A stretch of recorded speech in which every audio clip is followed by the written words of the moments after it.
Hello, good morning, and welcome.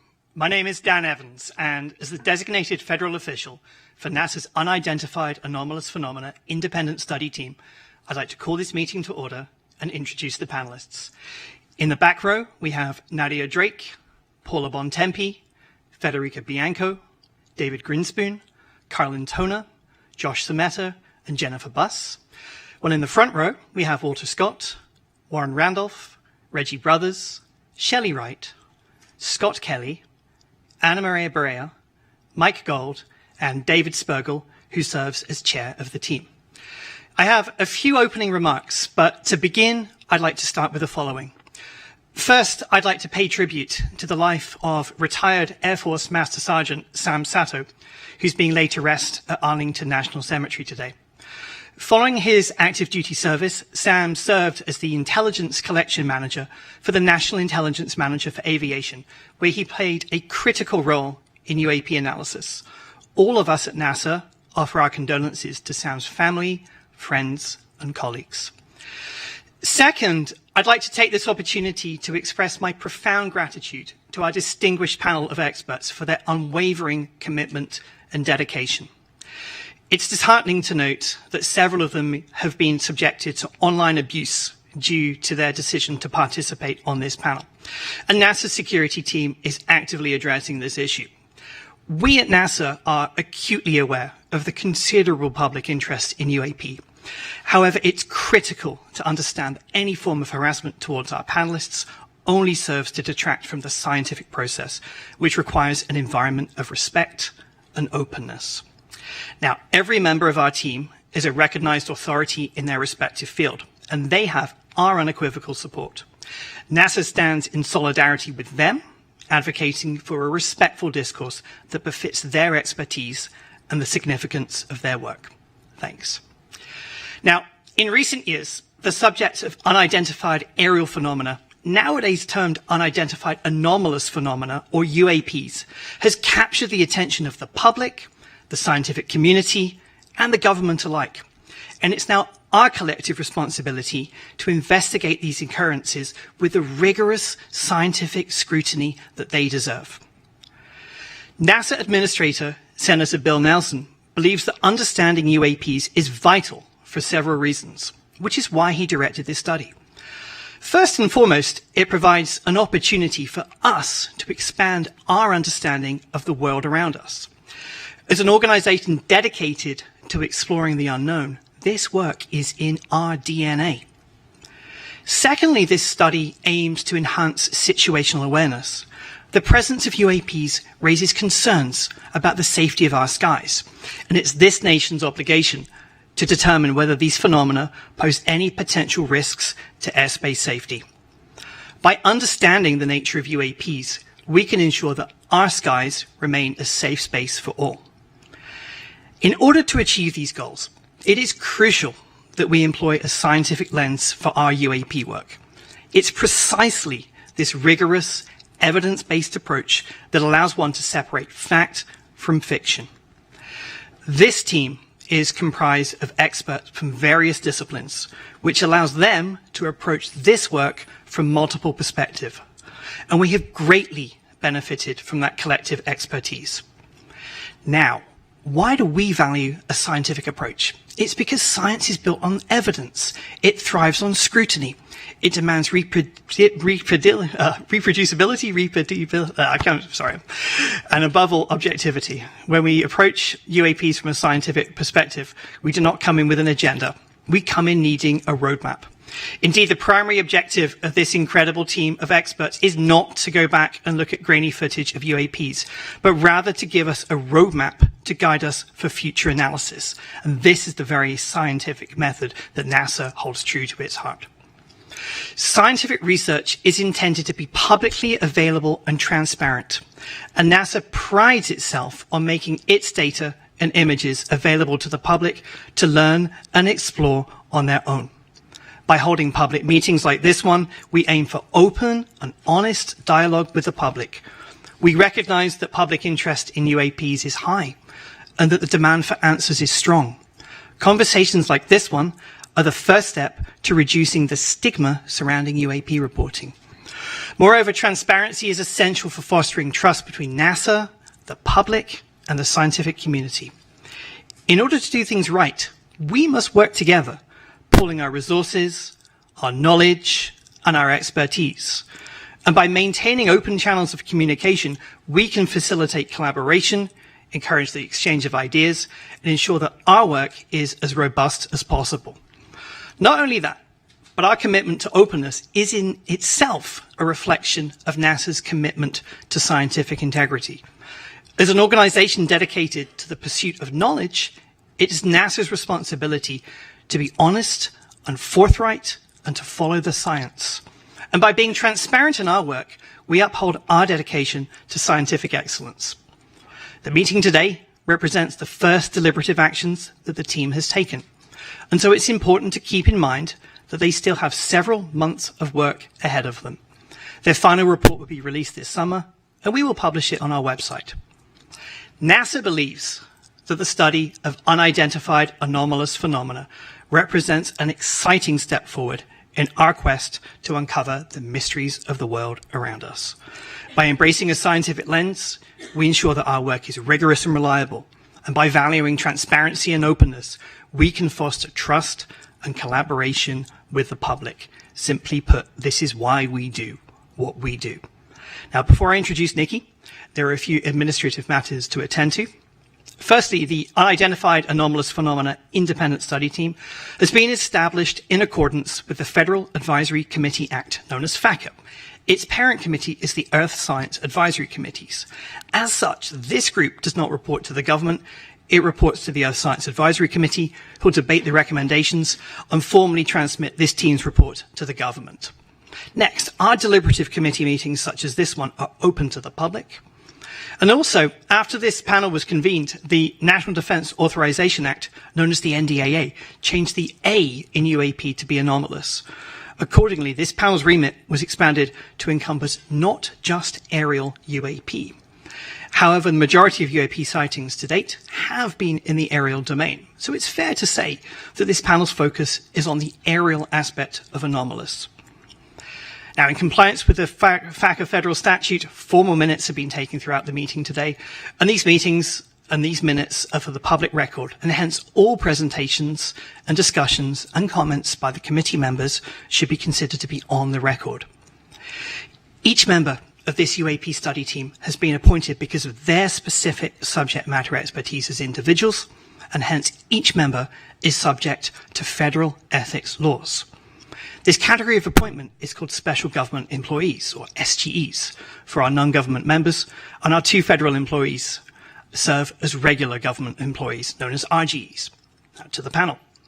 All members on this committee should remember to recuse themselves if a topic comes up in which you have a potential conflict of interest between your financial interests, including those of your employer, and matters that we're discussing. And then finally, panel, if you have any ethics questions, please see me separately, and if needed, I'll put you in contact with a NASA ethics attorney. Thanks for bearing with me. I'd now like to turn to the amazing Dr. Nikki Fox, Associate Administrator for NASA's Science Mission Directorate. Over to you, Nikki.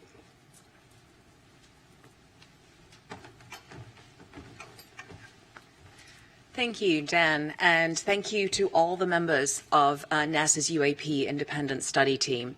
Your selfless dedication to the pursuit of knowledge is just so commendable.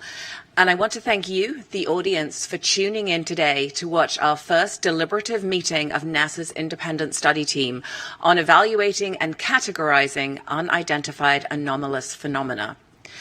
Before I begin, though, I really do want to double down on Dan's words that it is really disheartening to hear of the harassment that our panelists have faced online, all because they're studying this topic. NASA stands behind our panelists, and we do not tolerate abuse. Harassment only leads to further stigmatization of the UAP field, significantly hindering the scientific progress and discouraging others to study this important subject matter. Your harassment also obstructs the public's right to knowledge. Our panelists are leading experts in the scientific, aeronautics, and data analytics communities. We are very lucky to have them on board to share their invaluable insights to inform NASA on what possible data could be collected in the future and how it can be collected to help us better understand the nature of UAP. The UAP independent study was commissioned to create a roadmap on how to use the tools of science to evaluate and categorize the nature of UAPs going forward. This roadmap, of course, will help the federal government obtain usable data to explain the nature of future UAPs. Transparency, openness, and scientific integrity are pinnacle to NASA's mission. They're at the forefront of this public meeting and have been throughout the team's 7 months on this study. As Dan noted, this is a working meeting, and so the public will have the incredible opportunity to witness the process of science in action. At NASA, we lead the world in exploration and are committed to rigorous scientific inquiry. The nature of science is to better understand the unknown, and to do that, our scientists need data. Right now, there is very limited number of high-quality observations and data curation of UAP. The existing data available from eyewitness reports are often muddled and cannot provide conclusive evidence that supports UAP recognition and analysis. Additionally, an object's background can complicate the data further and render it unusable due to conventional objects that can mimic or overshadow the phenomena completely, such as commercial aircraft, military equipment, the weather, and ionospheric phenomena like auroras. This lack of high-quality data make it impossible to draw scientific conclusions on the nature of UAP. Now, this team has used unclassified data from civilian government entities, commercial data, and data from other sources to inform their recommendations. And as Dan noted, they will be published in a public report that comes out this summer. I want to emphasize that there is really great benefit to studying unclassified data rather than classified data for this study. First, unidentified anomalous phenomena sightings themselves are not classified. It's often the sensor platform that is classified. And you can kind of think of it, if a fighter jet took a picture of the Statue of Liberty, then that image would be classified, not because of the subject in the picture, but because of the sensors on the plane. Second, unclassified data make it possible for our team to communicate openly to advance our understanding of UAP, not only with each other, but across the scientific community and to the public. This ensures a clear and transparent pipeline of information that can be built upon through generations to expand our understanding. This study relies on open data. Everything we use at NASA is open, and anyone can look at these records. So I invite you to visit our open data portal at data.nasa.gov to comb through our tens of thousands of data sets that are free and fully accessible to the public. Additionally, please check out data.gov/open/data for a great overview of where you can find the archives for our science and mission data sites. I am very, very much looking forward to hearing the deliberations put forth today from our distinguished panel of experts. Thank you so much for being here. Thank you, Dr. Fox. Before you go, I just want to open up to questions. Let me start with a question on this on the NASA data. I think one of the important things that we'll be looking at with other data sets and events is the data is not very well calibrated. Mm-hmm. Can you say just a little bit about how NASA goes through calibrating some of its Earth science data? Oh, yes. We very, very rigorous Earth science. All of our data sets, not just Earth science, go through extremely rigorous calibration. We don't release anything until it's really perfect. We have quick look data that is marked as quick look data. So, you can use it to get preliminary findings, but wait for the really nicely cleaned up data. So, a lot of rigorous protocol in putting out our data to make sure it is perfect. Do we have any other questions from the panel? All right. Thank you so much. Okay. Over to you.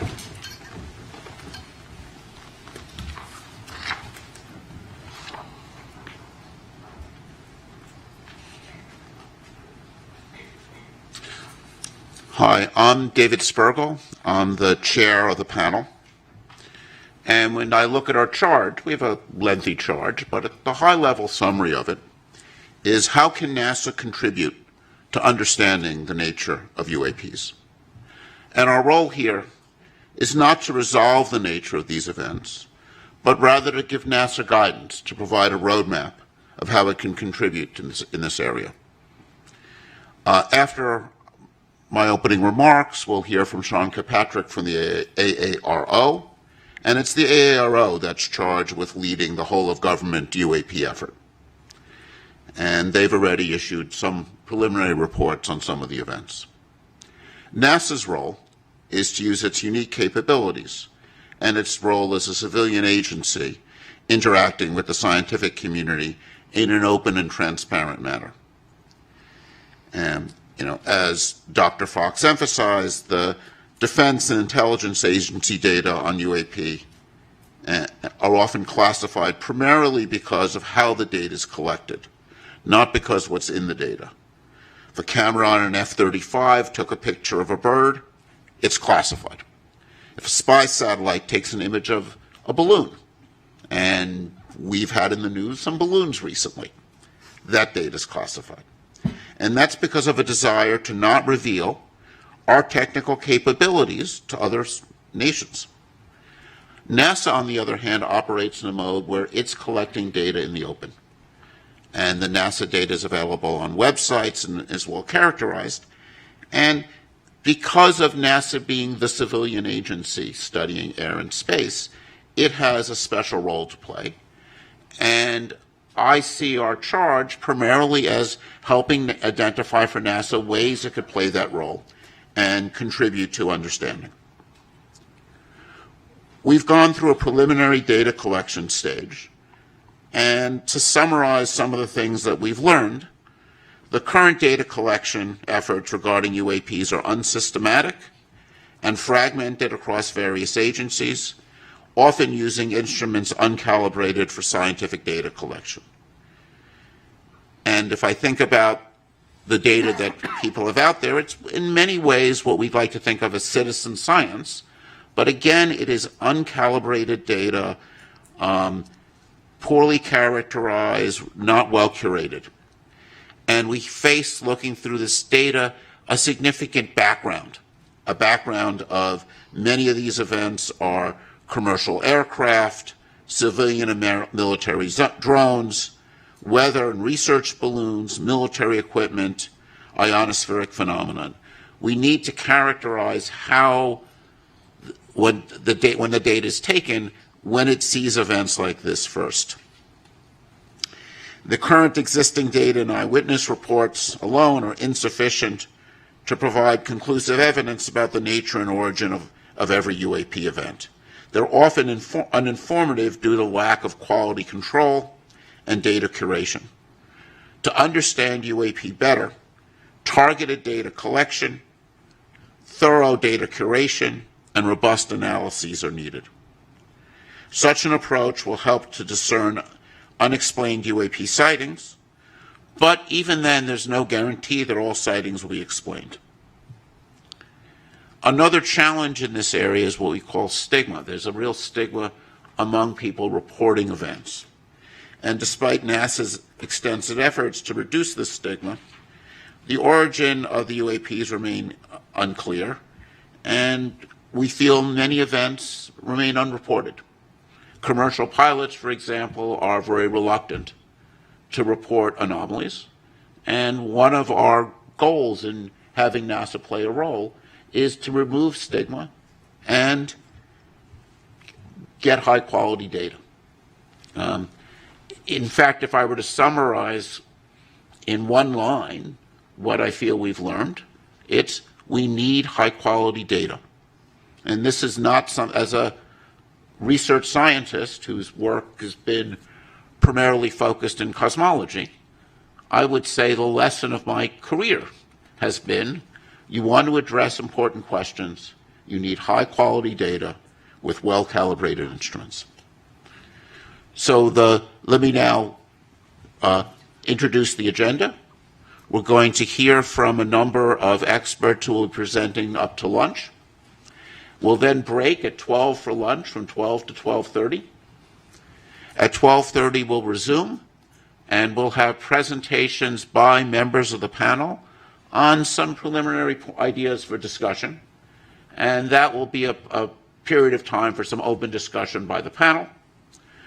We will then have a Q&A session based on questions that have been sent in advance to the website, and we've curated those questions and grouped them together, and we'll be going through a lot of those questions, and then we'll summarize. And then over the subsequent couple months, we'll work on putting together the report, and as Dan said, we're aiming to make a public report available, we hope, by the end of July. So now let me turn this over to Sean Kilpatrick. Hang on. We'll do a couple Q&As. Oh, we'll do some Q&As from me? Yeah. Okay. From the panel. Any questions on the panel? Thoughts? Yes. We'll get the mic.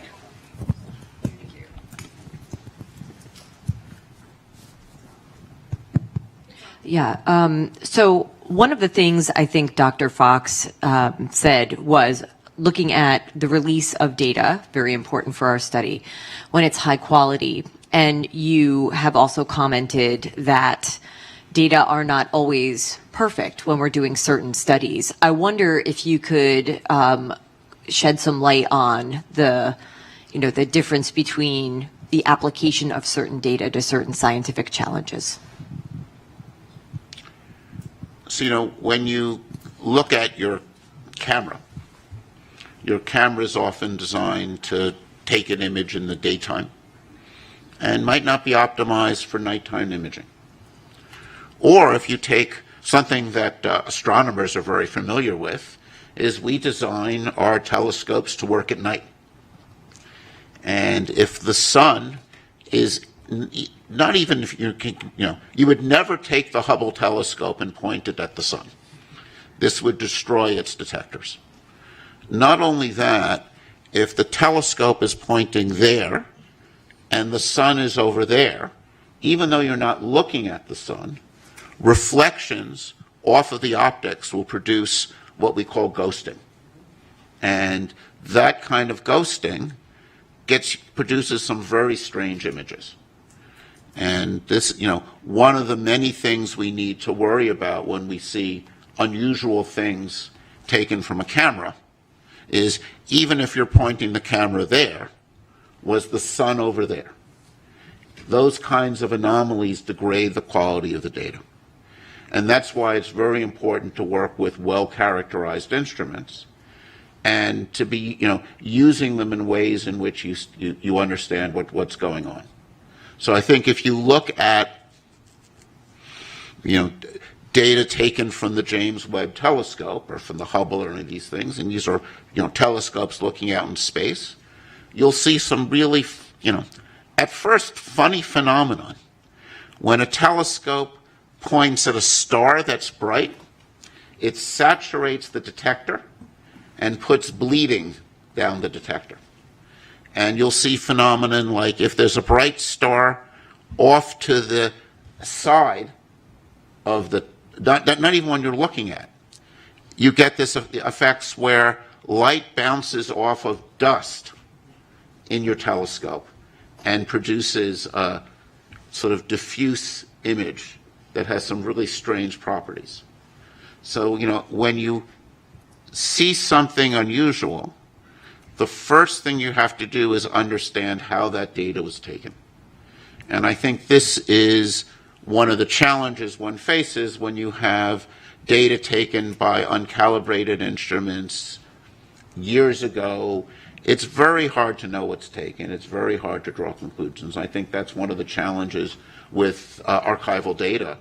And I think having dedicated, well-calibrated instruments, I think, will be important here as in any other area to understand what's going on. So, David, anomalies are so often the engine of discovery. Maybe you could say a quick word about high-risk, high-reward research in your field of cosmology and how you see that impacting the UAP study as well. So, An area that comes to mind is fast radio bursts.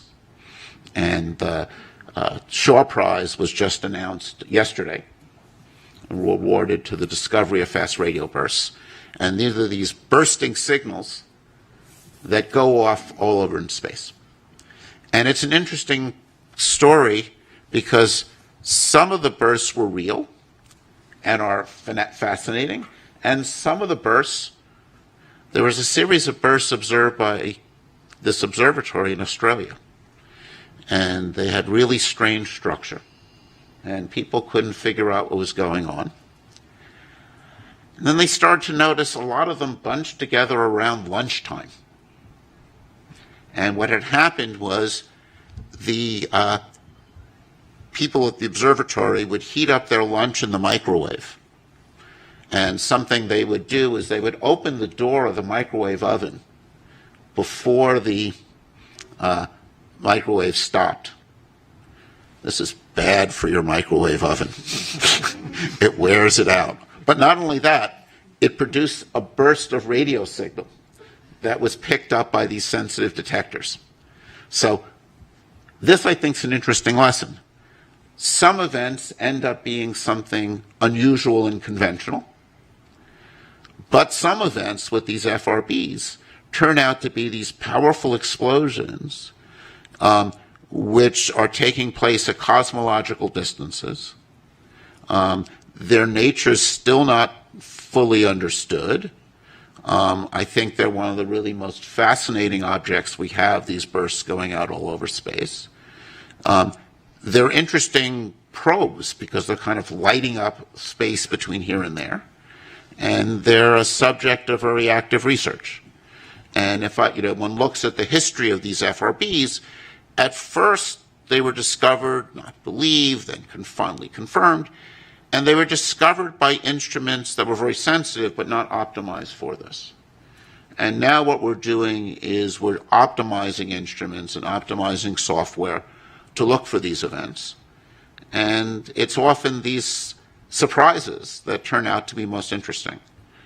And, there are phenomena like sprites, which you can think of as upward going lightning, which were seen by commercial pilots and somewhat not believed, right? Because they were very strange. And it was really only when we were able to take very high speed imaging data, data taken often from places like the space station, that we were able to see that and learn about these fascinating ionospheric phenomena. So it's surprises are really interesting. I mean, I think this is one of the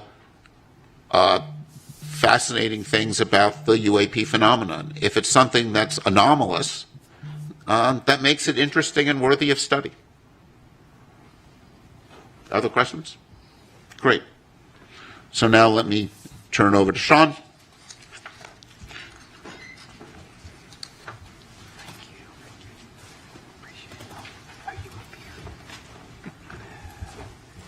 Thank you, David, Dan. It's a pleasure to be back. Good morning, everyone. I want to start by thanking NASA for convening today's UAP Independent Study public meeting and inviting me to continue to participate. NASA has been an invaluable partner to our team at AARO as we work to better understand and respond to unidentified anomalous phenomena. We applaud NASA for commissioning its independent study team and for exploring what data and tools could be leveraged to shed greater light on UAP. Though NASA and AARO are taking on very different aspects of the UAP problem set, our efforts are very much complementary. We both are committed to the scientific method, to a data-driven approach, and the highest standards of scientific research integrity. While NASA is evaluating unclassified data sources for its study, AARO's data set includes classified material with a focus on national security areas. However, all of this data collectively is critical to understanding the nature and origin of UAP. NASA brings unique capabilities, world-class scientists, and a wealth of academic and research linkages. NASA also has access to Earth sensing satellites, radiological sensors, tools for gravitational wave, geomagnetic wave detection, and means for analyzing open source and crowdsourced data that may assist both AARO and NASA in their UAP efforts. We are very grateful for the partnership and welcome the opportunity to join with NASA to share our collective findings with the public as the U.S. government moves towards greater transparency on this issue. Last month, I testified before members of the Senate Armed Services Committee on emerging threats and capabilities and shared some of the progress made since AARO's establishment in July 2022. I discussed AARO's scientific and analytic approaches, its efforts to improve UAP data collection, standardize our reporting processes, leverage our partnerships, and meticulously review the U.S. government's UAP-related historical records. As I told the subcommittee then, the resolution of all UAP cases cannot be accomplished by DoD and the intelligence community alone. AARO's ultimate success will require partnerships with the interagency, industry, academia, the scientific community, and the public, which all bring their own resources, ideas, and expertise to the UAP challenge. We believe robust collaboration and peer review across a broad range of partners will promote greater objectivity and transparency in the study of UAP. Of course, NASA's UAP independent study team was convened very much in that spirit. I also emphasized to Congress that only a very small percentage of UAP reports display signatures that could reasonably be described as anomalous. The majority of unidentified objects reported to AARO and in our holdings demonstrate mundane characteristics of readily explainable sources. While a large number of cases in AARO's holdings remain technically unresolved, this is primarily due to a lack of data associated with those cases, very much along the lines of what David was just speaking about. Without sufficient data, we are unable to reach defendable conclusions that meet the high scientific standards we set for resolution. Meanwhile, for the few objects that do demonstrate potentially anomalous characteristics, AARO is approaching these cases with the highest level of objectivity and analytic rigor. This includes physical testing and employing modeling and simulation to validate our analyses and the underlying theories, and then peer reviewing those results before reaching any conclusions.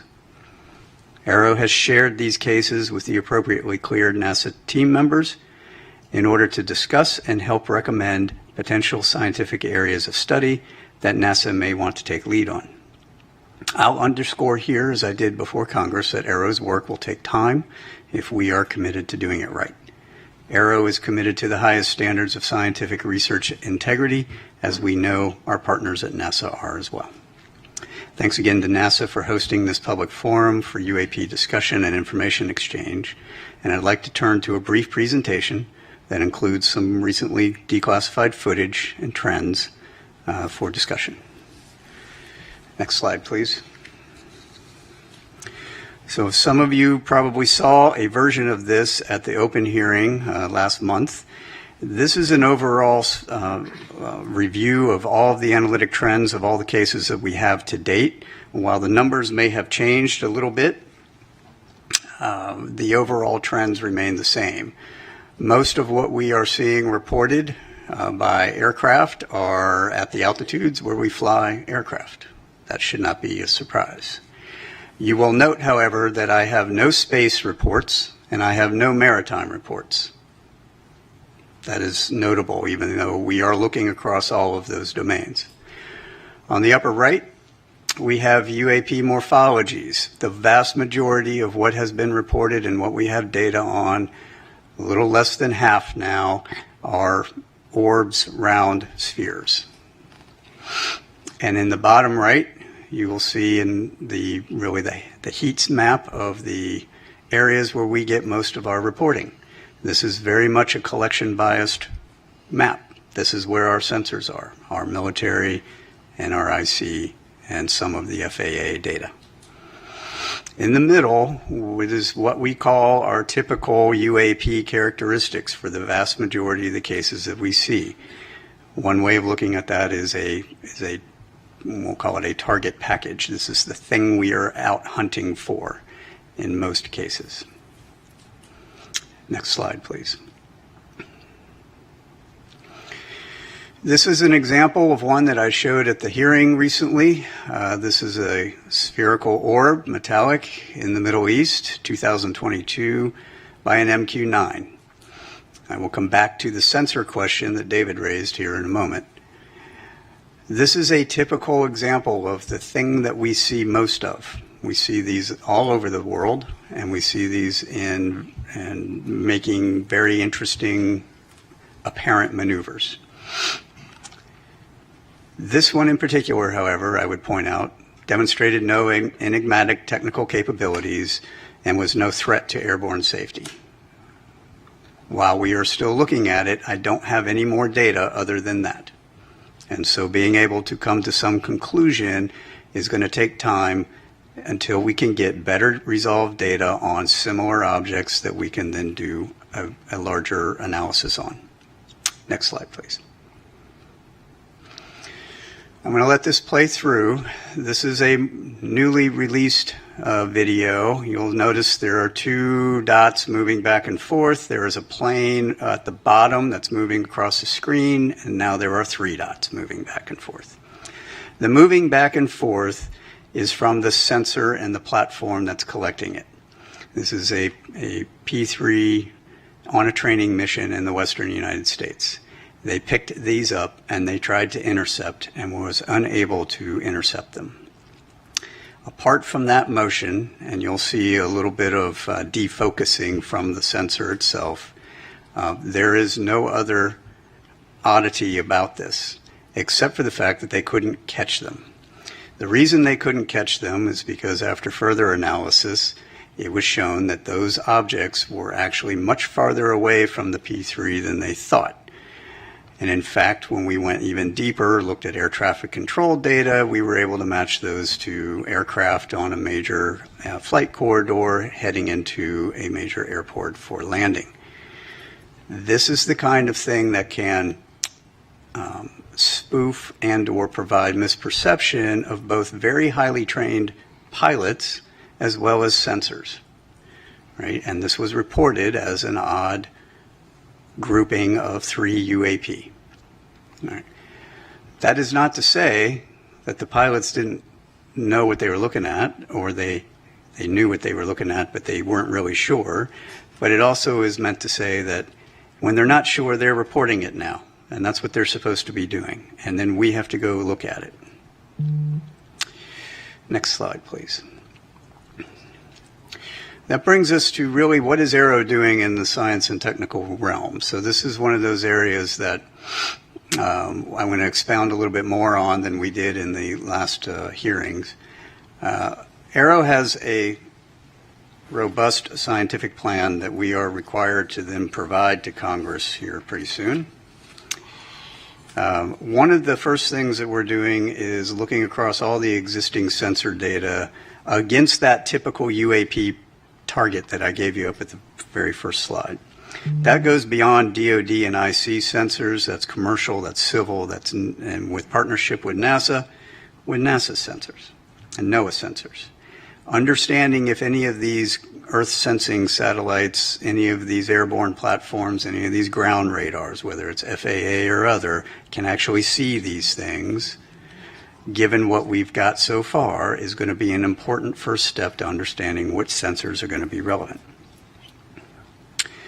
From there, we are augmenting with dedicated sensors that we've purpose-built, designed to detect, track, and characterize those particular objects.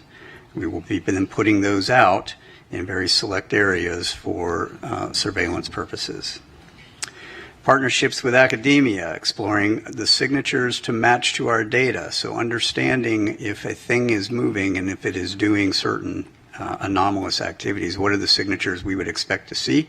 How do we pull on that? And then from there, how do I tune my collection architecture to go after it? Statistical analytic techniques. We're working with a couple of universities on how do I do broader-based statistical analysis on unclassified and classified data so that I can apply those analytics to our holdings. and then AI and ML analytic techniques for searching out through the data what are the objects, what are the targets that we're going after. We have partnerships with both DoD and DOE labs to explore our current state-of-the-art fundamental physics of UAP observations, both current and historical. In other words, if I have objects, those few that are doing some things that are anomalous, what is our current understanding of maneuverability, speed, signature management, propulsion? What are those underlying signatures that we would expect to see, and how do I then pull on that? Our interagency and allied partnerships for calibration of our capabilities. This is exactly what David was pointing at. A vast majority of what we have reported to us are DoD sensors. DoD sensors are not scientific sensors. They are not intelligence community sensors. Believe it or not, intelligence community sensors are very close to scientific sensors. They are calibrated, they are high precision, they are everything you'd ever want to know about a thing. DoD sensors have one purpose. They are to identify an object that is known and put a weapon on it. That is what they're for, right, predominantly. So understanding how do you calibrate those against these known objects? How do I fly an F-35 against a weather balloon at different speeds and different altitudes and different sun conditions and different lighting conditions and heating conditions? Those are all important measurements that need to be done, and we are in process of doing that right now. That table on the right is a very simplified version of our entire test matrix, which you would not be able to fit on 3 of these slides against all of our sensors across all of those phenomenologies. That will be useful in order to then train our operators, pilots, and sensors against the known objects. And then finally, our pattern of life analysis. This is essentially baselining what is normal. I have all these hotspot areas, but we only have hotspot areas because that's when the reports come in from the operators that are operating at that time. They don't operate all the time. So to have a 24/7 collection monitoring campaign in some of these areas for 3 months at a time is going to be necessary in order to measure out what is normal. Then I'll know what is not normal. Right, when we have additional things that come through those spaces. And that includes space and maritime. Next slide, please. Which brings me to some of my recommendations for the panel and their consideration and deliberation. Some of these we're going to be exploring with our new NASA embed, whom I'm happy to be welcoming on pretty soon, who's going to help us in our scientific plan. Crowdsourcing unclassified open source data. This is where, some of the public can be helpful. Imagery from an iPhone is generally not helpful unless you are right up on whatever it is you're looking at. However, some of the ancillary data that your iPhone provides, from location to speed to other phenomenologies, and more than one of those can be very helpful. Right? Large-scale, ground-based scientific instrumentation. Evaluating how can I use some of these other instruments for detection. The FRB example was perfect, right? You have a bunch of large-scale instruments that were not designed for that, yet they picked them up because there was a microwave.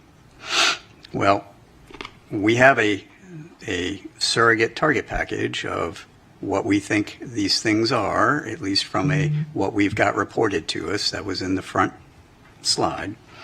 Understanding how can I evaluate that against all of these other instruments, and do any of them have a chance of picking anything up that would be helpful in tipping and cueing us to get other sensors on target. I think leading that evaluation of the scientific ground-based sensors would be useful. Also, the same thing for the Earth Sciences satellites, as we mentioned before. Intentional vice coincidental collection. So looking at how can I provide a tip and cue to both the ground and space-based scientific and academic sensor community to put additional sensors on a object when it is reported. I'm currently doing that with AARO, the Joint Staff, the commands for when they get tip and cue, right?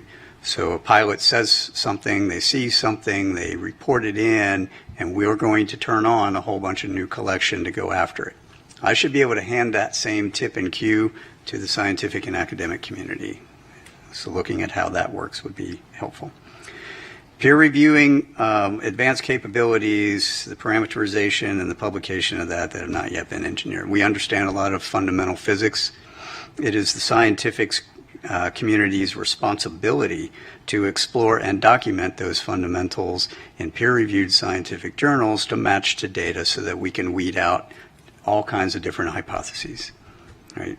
That's how science works. We need to make sure that we are doing that. I think leading that conversation would be very helpful from NASA's perspective. Archived scientific data. So we have a whole bunch of calibrated, large-scale scientific data from all these different instrumentations around the world. Taking a look at how can you apply maybe some AI ML tools to search through that data for anomalous signatures that may correlate to things that we've got reporting on. That would be an interesting study. Distributions of sightings. I think this is a low-hanging fruit one, right? So if we take a look at all of the distributions of sightings that are outside of my national security areas that I've got classified reporting for, and they generate the similar distribution map as we've got, and we put those two pieces together, now I have a holistic picture. And then, of course, our foreign partnerships, building a robust scientific community of interest, review data, capabilities, conduct analysis, expanding upon our military and intelligence collaborations across the world into the scientific and academic world. And with that, those were my thoughts. We've talked about some of these in the past. It would be interesting to hear if there's any further questions or deliberations on any of those points, and I'm happy to take any questions that you all have. Great. Thank you, Dr. Kirkpatrick. And I also want to take this opportunity to thank you and the AARO for your openness in providing this committee with insight and information about what you've learned so far, how we could work together. I think this is very much an area where it's going to be essential that NASA be a partner and be a good partner for AARO, and I think you're really want to thank you for your role with this committee in helping to start to build that partnership. It's been my pleasure. And let's, Reggie. Hey, Sean, thanks for the briefing. Question. We talked a lot about data already. Let's talk about sensors for a second. So you mentioned that you work with labs, academia. Do you see a need to go beyond what you mentioned earlier? That is the type of sensors we have right now, which are based on national security threats and certain phenomenologies and frequency ranges, these kinds of things. Do you see a reason of going beyond that? Yep, And absolutely. So what are some of the challenges you see there, materials or what have you? So can we go back to the front slide, just the first slide where the target characterization is? So we've purpose-built a couple of sensors to do search across that. Nope, down one. There you go. That's great. To go down some of those characteristics to see if we can find them correlated to pilot reporting. Right. Some of those are initially, this is going to be, I'm going to say this is a bootstrap method, right? We're doing a broad spectrum search across very few indicators that we can point to that will enable us to get a little bit more data, refine that, narrow those sensors and go from there. So we aren't just relying on the DoD and IC sensors that exist today because, frankly, they don't point to where we want them to point, right? I mean, I'll be frank with everyone. We can point the largest collection apparatus in the entire globe at any point we want. You just have to tell me where I want to point it. Second piece of that is a lot of what we have is is around the continental United States. Most people, including the government, don't like it when I point our entire collection apparatus to your backyard, right? It's not allowed. We have some laws about that, and we've got to figure out how to do this only in the areas that I can get high confidence there's going to be something there, and high confidence I'm not going to break any laws doing it. Right? So there's a trade there. So some of these ground-based point detectors are going to be necessary for that, to point up, to point out, to search. Coupled with, we're evaluating a number of sensor opportunities across different organizations, academia, industry, whatnot, that already exist or are being built for similar purposes, or maybe other purposes that I might be able to recalibrate for this and see if those will have a chance of seeing that target, right? So that's where the modeling and sim comes in. Can I take that target, put it into your sensor, and have a chance of seeing it? If I can, then I might want to use that. Right. Oh, wait. Who's next? Are you? Go. Thanks, Sean. I have the questions you probably don't want, which are about numbers, unless I missed them during your presentation. You had said that only a very small percentage of your cases display signatures that could be anomalous, and then followed that up with the few objects that do demonstrate potentially anomalous characteristics. What numbers are we talking about? How big is your database? How many years was it collected over? And were those observations made? And then by few, what do you mean? Right. No, that's a great question. So this chart, as I mentioned, we've updated with our current data holdings. At the time of my open hearing, we were at 650 cases-ish. We are now over 800. We are putting together our annual report, which will be due August 1 to the Hill. And in it, and there will be an unclassified version, as there always has been, we will have those updated numbers at that time. We roughly get, I mean, you can do the math, you know, it depends anywhere from 50 to 100-ish new reports a month. Now, the reason we had such a big jump recently is because I got FAA's data integrated in finally, and so we ended up with like 100 and some odd new cases. So there's reason why it's going to fluctuate. The numbers that I would say, so we're gonna try to do a little more fidelity on some of the analytics when we report out. But the numbers I would say that we see are possibly really anomalous are less than single-digit percentages of that total database. So maybe 2 to 5-ish%. Wait. Who's next? Is this on? Hi. All right. I'll stand up because I'm I'm gonna on get the you. other end of the room. Thanks, Sean, for your presentation and for some of the video footage that we saw. While we're all good scientists on this panel, I think that I look at it with an untrained eye of looking at that video. And so I see 3 spots moving, and everything else in the background looks like it's stable. Can you talk a little bit more about either the sensor platform or what we're seeing that's stable in the background? Because they've been identified as airplanes, and there's clear description of from other data sources that came in to help clarify that. But when I look at this, what are all of the white spots in the background that we're seeing that are stable? So those are that's a star background. Pretty sure that's a star background. Now, so you're looking at those planes were roughly 30 to 40-ish miles away, if I remember correctly. And when you see that smaller plane that comes in at the bottom, that one was much, much closer. It was like maybe 6 to 10 miles away, right? And so the jitter in the sensor is what you're looking at. Right, okay, so the 3 spots, because they look like they're moving at about the same, Right, they are. right? And if they were flying together, but they're not, is what I'm hearing. This is the sensor moving. They're in a flight line, Right, so they're equally spaced in a flight line, and the sensor is jittering.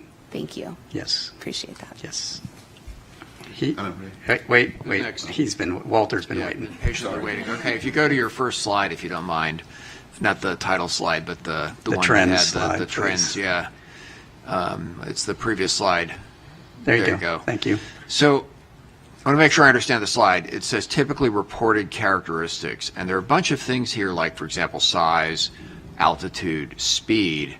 If it's being observed from a single sensor, use the example of like the airplanes that were coming in, and if you don't know how far away they are, how do you assess the size? Correct. How do you assess the speed?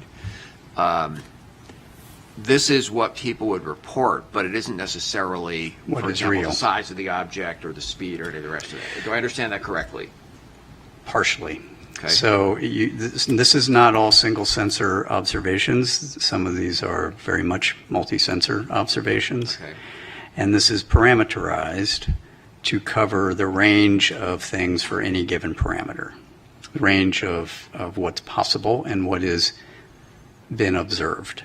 Okay, and then on the next slide, the one where you've got the, whatever Orb. it is, the meatball moving across the screen. Right, that one. So was there any look at sensor artifact, data processing artifact? I mean, the first thing that, whenever I see anything that's anomalous, I look at how was the data collected. Yeah.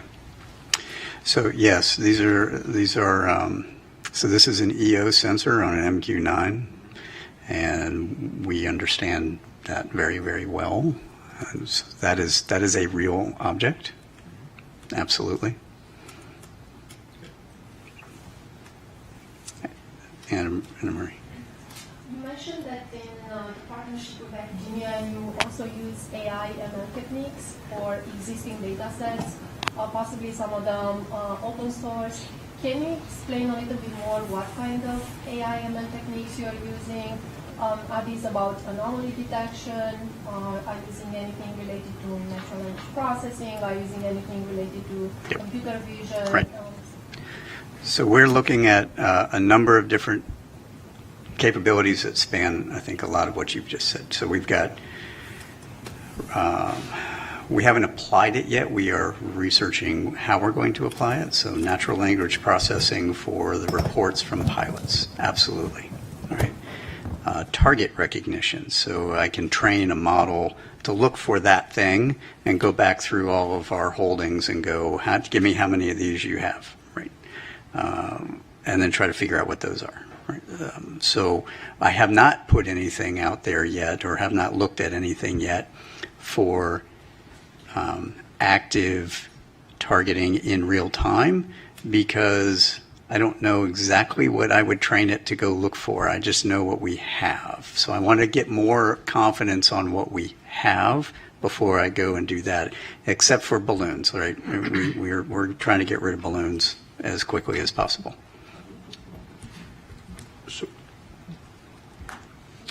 So, Sean, I just wanted to begin by thanking you for your service to this nation, this committee. You don't exactly have the easiest job in Washington. So No, I do not. appreciate it. I'm glad I also- you recognize that. Yes, we certainly do.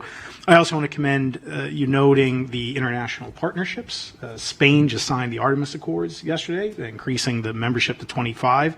I think that's a global partnership that you could leverage. Only 170 more countries to go, NASA, before we have everyone signed up. I just have two questions. One, relative to what Nadia was asking you about the number of anomalous phenomena. What makes it anomalous in your view? What is the phenomenology where you're pulling those cases out and saying this is truly unexplained? And then my second question would be relative to the stigma. How damaging is that in your view? And what in particular do you think NASA can do to help remedy the situation? Those are great questions. I'm going to take the second one first because I know we're getting short on time. the stigma has improved significantly over the years since the Navy first took this on some years ago. It is not gone, and in fact, I would argue the stigma exists inside the leadership of all of our buildings, right, wherever that is. My team and I have also been subject to lots of harassment, especially coming out of my last hearing, because people don't understand the scientific method and why we have to do the things we have to do, right? And because we can't just come out and say, you know, the greatest thing that could happen to me is I could come out and say, hey, I know where all these things are. Here you go, right? But I don't, right? And it's going to take us time to research all of that. People want answers now, and so they're actually feeding the stigma by exhibiting that kind of behavior to all of us, right? That is a bad thing. Where can NASA help? I made that recommendation on NASA should lead the scientific discourse. We need to elevate this conversation. Right? We need to have this conversation in an open environment like this where we aren't going to get harassed. Because this is a hard problem. It is a hard target problem. We need to understand what is the things that are in all of our domains, space or air or undersea, and how do we make sense of that? Right. Your first question on what makes it anomalous to me, we actually developed some definitions on all of these things. We gave it both to the White House and to Congress. I think we've got some of that into law now, but essentially anomalous is anything that is not readily understandable by the operator or the sensor. Right? So it is doing something weird, whether that's maneuvering against the wind at Mach 2 with no apparent propulsion, or it's going into the water, which we have shown is not the case. That is actually a sensor anomaly that we've now figured out, and we're going to be publishing all of that. You know, those kinds of things make anomalous. Signature, we'll call it signature management, but it's things that are not readily understandable in the context of, hey, I've got a thing that's out in the light. It should reflect a certain amount of light. If it doesn't reflect that amount of light, something weird. I think we have time for one last question. Sean, you recommended foreign partnership with NASA. I'm curious, especially given your map, have you, as AARO, partnered with international agencies, and is there ways for reporting to yours? Mm-hmm. So that's a great question. I want to expound on that just a little bit. So I have just held our first Five Eyes forum on this subject last week, I think it was, or earlier this week. I don't know. Dan was there, and we have, we've entered into discussions with our partners on data sharing. How do they do reporting? What kind of analysis can they help us with? What kind of calibration can they help us with? What can we help them with? And we're establishing all of that right now. And they're going to end up, sending their information and data to us to feed into the process that we've laid out for how we're going to do all of this. Beyond that, I have not had either the time or the bandwidth to do, and that's why I would look to NASA to expand the scientific and academic relationships that they have across all of our allies and partners on how can we bring them into the fold. That's where I think there's a lot of benefit to NASA taking lead on that. Great. Thank you. But one just clarifications for people who don't know, what are the Five Eyes? Oh, I'm sorry.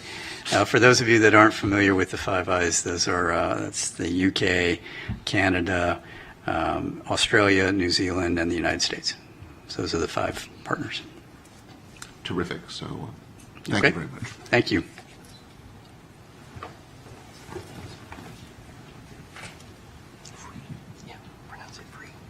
So our next presentation is from Mike Free from the FAA, talking about the FAA's role and what's learned.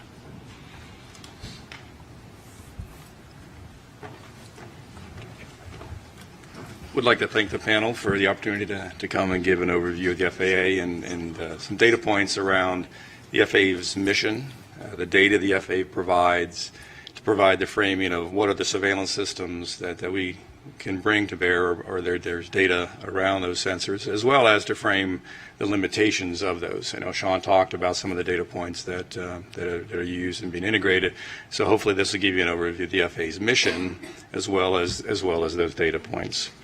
Next slide, please. So the FAA's mission is quite large and complex. By a factor of 2, we operate more commercial aircraft than any other country. I think we're second only to Australia in total airspace, but largely because Australia has a very large oceanic volume that they're responsible for managing. So it is a very complex, very large national airspace system. We have over 14,000 controllers, 520 air traffic control towers, which are located at the highest density of airports, and I'll refer to those as towers in subsequent slides.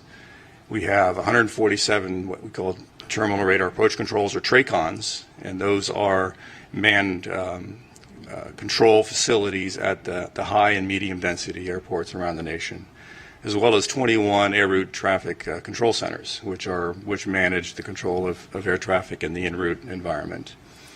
There's over 19,000 airports, over 5,000 of those are associated public airports, with the remaining 14,000 plus private airports.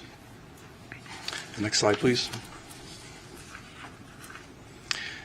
So the FAA's mission is primarily around safe and efficient control of manned aircraft. That has been our historical mission, and it remains our primary mission.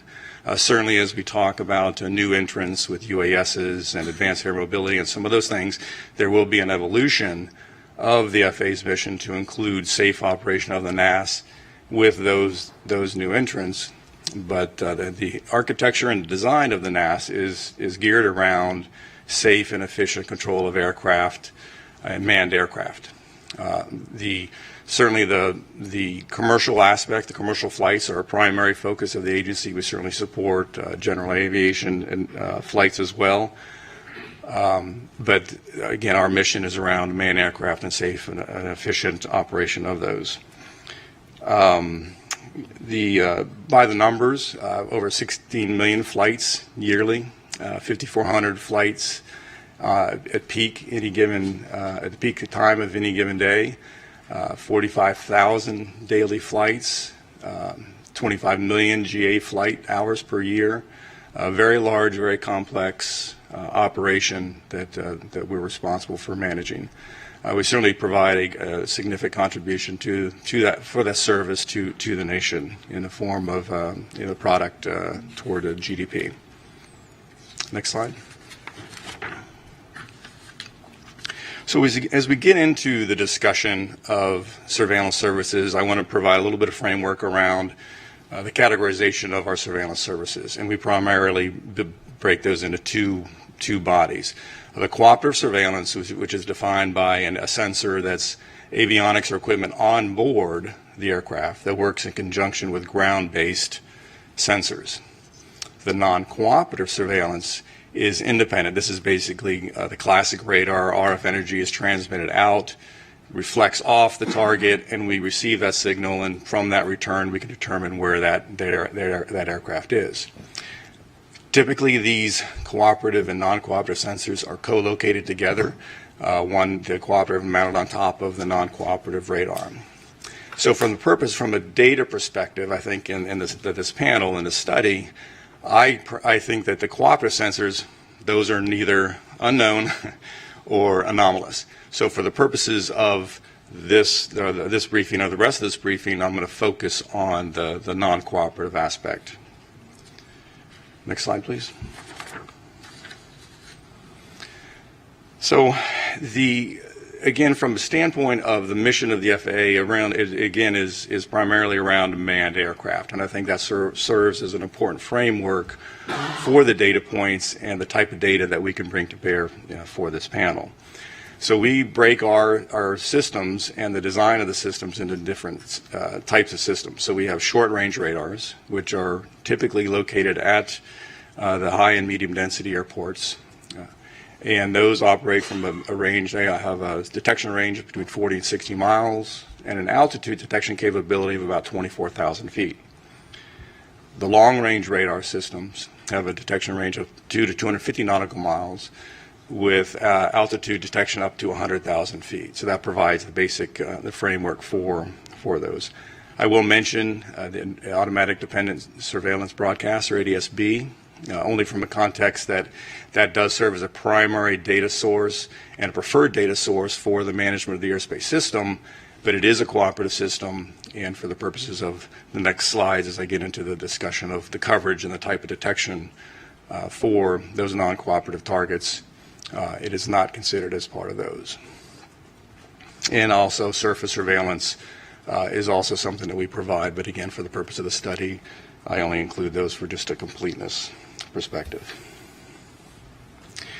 The one final point, as I talk about manned aircraft and primary mission for the drones and balloons and things of that nature, their basic premise is to operate in a not to interfere basis, that they are not to interfere with the manned operations, and that's a fundamental aspect as we talk to the data and what we can and can detect with respect to those non-manned systems.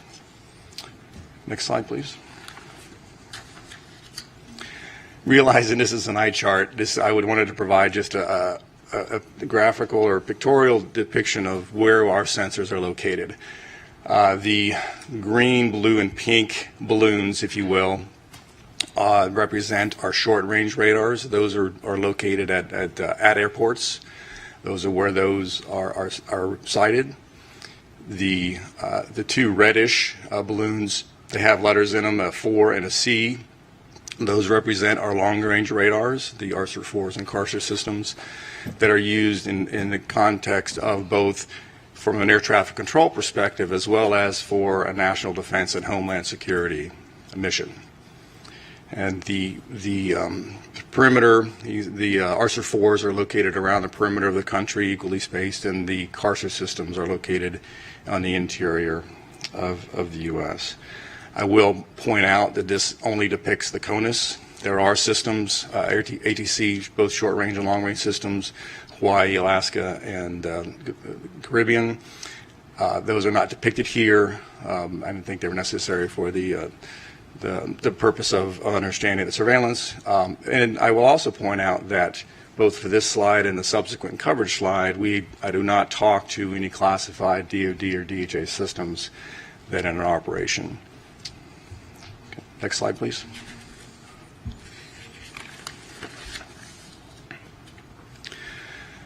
So what can the FAA detect and surveil, what can we not? This slide gives you a by altitude slice of what it is that we can detect. So if you look at the square that's labeled 1,000-foot AGL, that depicts by sensor for an aircraft that is 1,000 feet in altitude, what is the range at which we can detect that aircraft. And so on, as you get higher in altitude, or higher in altitude, you can detect it at further range. And that's basically a phenomenon of the curvature of the Earth and the line of sight aspect of these radar systems. So pretty good coverage across the U.S. at 10,000 feet and above.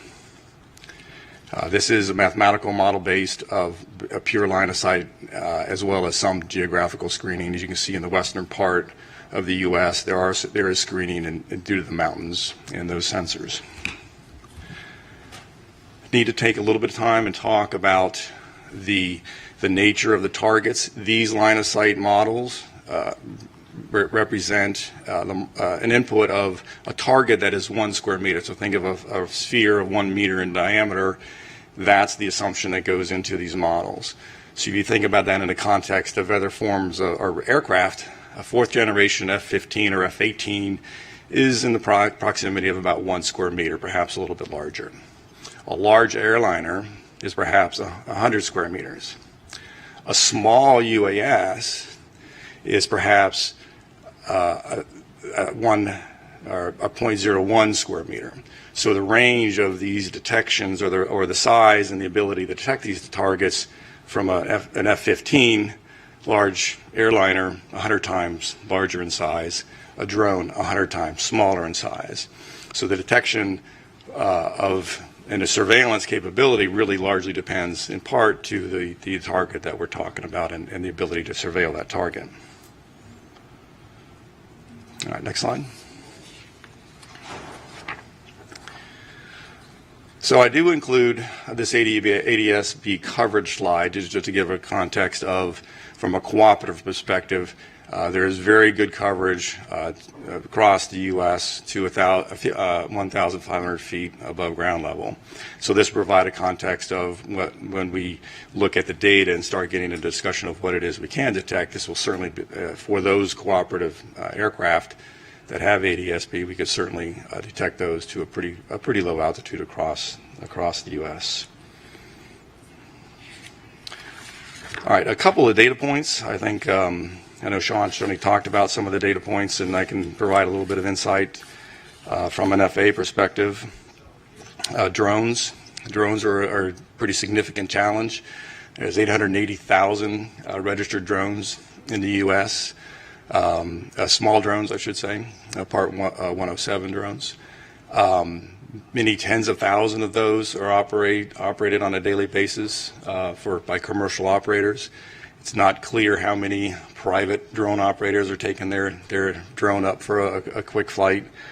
But as I said earlier, those are regulated they're regulated to operate below 400 feet in altitude. So again, it's the drone aspect is for those small drones in particular, and as well as all classes of drones. There are regulatory restrictions to where they can and cannot fly, basically avoiding and not interfering with manned aircraft operations. Second data point, we talked about balloons. The Weather Service, we know on 92 weather stations that release balloons twice a day. At 6 a.m. and 0000 Zulu and 1200 Zulu. Typically 2-hour duration. They fly up to 100,000 feet where the envelope bursts and then the payload descends back to Earth. So certainly, at least 184 balloon flights daily in the NAS. Not to consider universities and hobbyist balloons that may be launched, but those are typically small in size. And finally, Sean did talk about UAPs and FAA data. A couple of data points that we do report. There is a process by which air traffic controllers can report UAP sightings or events. Historically, those have been in the range of about 3 to 5 reports per month that have been reported. We did see an uptick of reports in August of 22 that went up to about 8 to 10, perhaps due to Starlink launches. And finally, with the Chinese weather or the Chinese balloon incident in February, we did see a significant uptick, and there's like 68 UAP reports that started in February, and we've seen a large number, subsequent to that. I think that's all I had. Any questions? Do you want to take the question? It's easy. Actually, you can choose the questioners. It's easy from your angle than from mine. All right, Walter. Yeah, so two questions about the radar data coverage. First one is, do you retain any of the data, or is it just cycled over as? There is a retention, long-term retention of data. I can't recall exactly how long retain that. There's certainly a requirement from a retention from a legal perspective. Yeah, exactly. But I do know there is some periodicity measured in a term of months. Is it retained in terms of like the raw radar, or is some processed form of data that's retained? I believe it's a processed form of data that is what was displayed on the, whether it's an en route ERAM system or the STAR system. And then the other question is for the radars, are they operated in any sort of a tasked mode, or are they constant search mode? The current systems in our inventory, just they're fixed face, and they just rotate at either 12 RPM or 5 RPM, depending on whether it's an en route or a terminal surveillance requirement. All right, next question. Yes. Mike, forgive me if you mentioned this earlier. You said, I think you said 3 to 5 reports per month. Per month. Out of how many? That is 3 to 5 reports per month for all of the controllers in all of the U.S. So there's a process by which if they see something and they want to report that, they can go to report that to the den, we call it, but report, hey, I saw something, I don't know what it was. So that's 3 to 5 per month across the entire 14,000 controllers per month. So, 45,000 operations any given day, 30 days, however many days in a month, it's a very small percentage.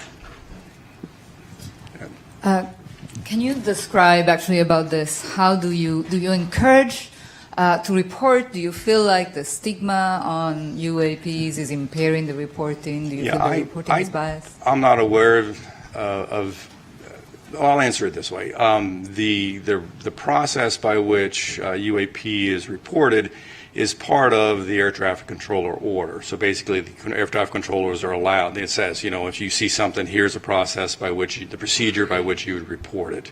Other than that, I'm not aware of any specific stigma or limitations, and I'm probably not in a good position to speak to that. Other than there is that process, and that is the process that we use, and is what represents those numbers I talked to. And if I may have, I had a question prior to this one. How do you decide the sites where you deploy? You saw the map, and it has some very good coverage on the coastal areas. There were some areas of lack of coverage. Yeah. So if you go back one slide from what's presented here, what you'll see is in the eastern half of the U.S. there's a lot better coverage, but that's because there's a lot more population in the east, and therefore a lot more airports. And these systems are historically sited at the airports in support of those airport operations. To the west, obviously, to less dense and fewer systems. Now, that's from an ASR, the short-range radar perspective. The long-range radars are pretty much equally spaced in order to provide the maximum coverage from a homeland defense and security perspective, as well as with higher altitude flights, the en route cruise phase of air traffic control. Warren. Mike, first, thank you and the FAA for coming to share this information with us. Second, can you speak to a little bit of the filtering techniques that we use? So with respect to, I know Walter had a question about the raw data and process, but can you just talk a little bit about, we actually aren't trying to detect everything. That's actually a very good question and a very good point with respect to what we can and cannot see. So there are, the closer to the ground you point a radar, certainly you can get lower elevations, but you also start to see the effects of trees and other ground-based clutter, as we call it, that starts to interfere. So we have great ability to detect a lot of things, but from an FAA mission perspective, our desire is to find that sweet spot of seeing everything to as low an altitude as we can to maximize our mission around safe operations of manned aircraft. Now, to pull that thread just a little bit further, there's also limitations with respect to biologicals or insects and dust and things of this flavor that most aircraft fly above a certain speed. So we typically will have filtering settings on our systems to get rid of the stuff that really is leaves or insects or things of that nature, so that we provide as clean a display for the controllers. So there are specific settings that we can adjust, and it's been learned over many years to perfect those, what we call optimization of those kinds of filters, to get rid of what is not a manned aircraft, not an aircraft, and provide as clean a display for the controllers as we can. Yes? Please. Thanks. Thank you. Thanks for the presentation. Would it be kind of following up on what you said, Warren? Would it be possible to collect the raw data and to save that? Because if it would be possible to do some calibration after the fact that Sean was mentioning, for example, you might be able to capture other phenomenology. Is that possible? Well, when you say raw data, I think we'd have to talk a little bit about what is meant. So, from a technical perspective, pure, what we would call INQ data is huge, gigabyte, very, very, very large volumes of data. That would probably be cost prohibitive, and we certainly don't do that today.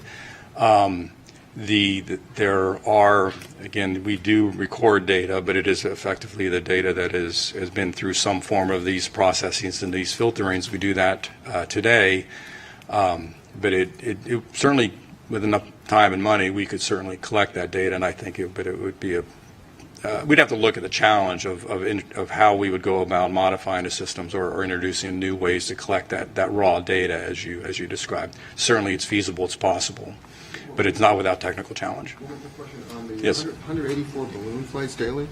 Are those characterized, or you just know they do that and then they just end up where they are? So under the balloon, I'll call it Part 101, the regulations for balloons, there's very specific requirements. So for National Weather Service, before they release those, they'll contact the local air traffic facility. They're going to say, here's what time I'm going to release it.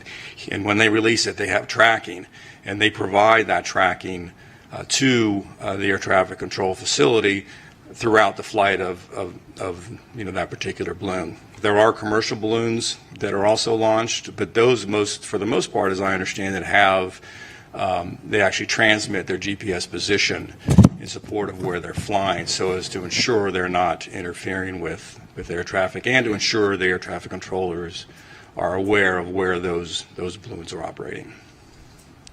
Yes, ma'am. So we talked about reporting the 3 to 5 per month from air traffic control, but what about from the non-cooperative surveillance? Has there been anomalies from the sensors themselves? And if so, what is the process for that? I'd say the FAA mission is not around anomalies with the non-cooperative sensors themselves. So as we build an air traffic control picture, we have both the non-cooperative systems, which detects the target. We have a cooperative system that also detects a target, and we will tend to merge those targets together. And so on a controller's display, they'll know, is this a non-cooperative only or a merged or combined target, so that they know, basically an increased level of confidence that on what it is they're seeing is in fact a real aircraft. So we don't make any real distinction between a non-cooperative and a cooperative, other than how they get combined and put on a controller's display. So I don't know if that answered your... An unregistered flight? So like a GA flight that is flying visual flight rules, those will just be picked up by if they're not equipped with a cooperative avionics, those would just be picked up by the non-cooperative system if they happen to surveil where that aircraft is flying. And so that certainly will be put on the controller's display, and they will be able to provide awareness. In fact, there's a flight following procedure by which GA pilots can ask for, hey, I'm not squawking, or I don't have a cooperative system, but please help me, and just via the radio, I'm going to go on from here to here and providing awareness, situational awareness, if the controller has the bandwidth to provide that data. One last question. Yes. So I'm not a scientist, I'm a recovering attorney, and I love process. And a few questions there. If I'm a pilot, where do I find that process for reporting UAPs? Where is that articulated or captured? Second, when you mentioned that you're reporting these incidents, who are you reporting it to? And are those incidents, pulling on the thread that Reggie started, are they being archived anywhere? I believe they are archived. They're reported to the domestic network, event network. It's an FAA organization or function. I can't speak to whether they would be, say, part of what Sean would include as part of his database. I presume so. So I think that was the answer to the second question. What was the first question again? I'm sorry. Where does the reporting process live? If I'm a pilot, I see a UAP, where do I go to find out? That I don't know the answer to that question. Like I said, I'm familiar with the reporting process from a controller perspective and the order that's used to define how controllers do their job. I don't know the answer to the question from a pilot perspective.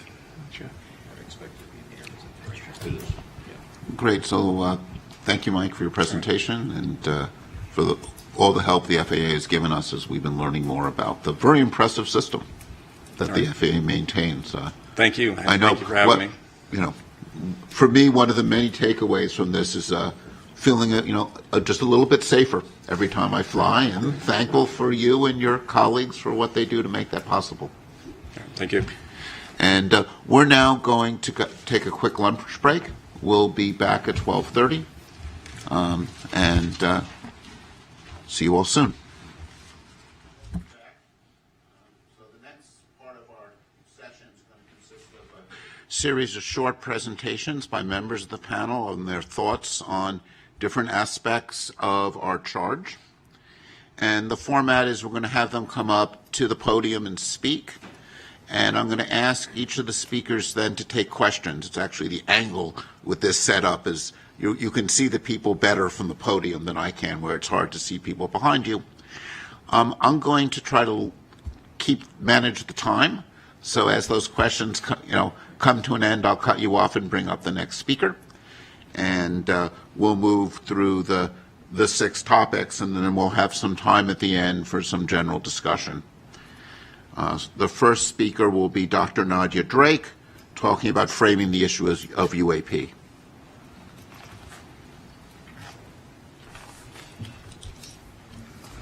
Hello, and welcome back from lunch, everybody, and a welcome to those of you watching us virtually. I'm Nadia. I am a scientist by training. I'm also a science journalist now, and my job is to try and synthesize the information that we've learned so far and summarize the situation. So if you will, put together a framework for thinking about UAP. Now I'm going to try and do this in a way that reflects the thoughts of the entire panel, although obviously we have a variety of opinions and ideas among us.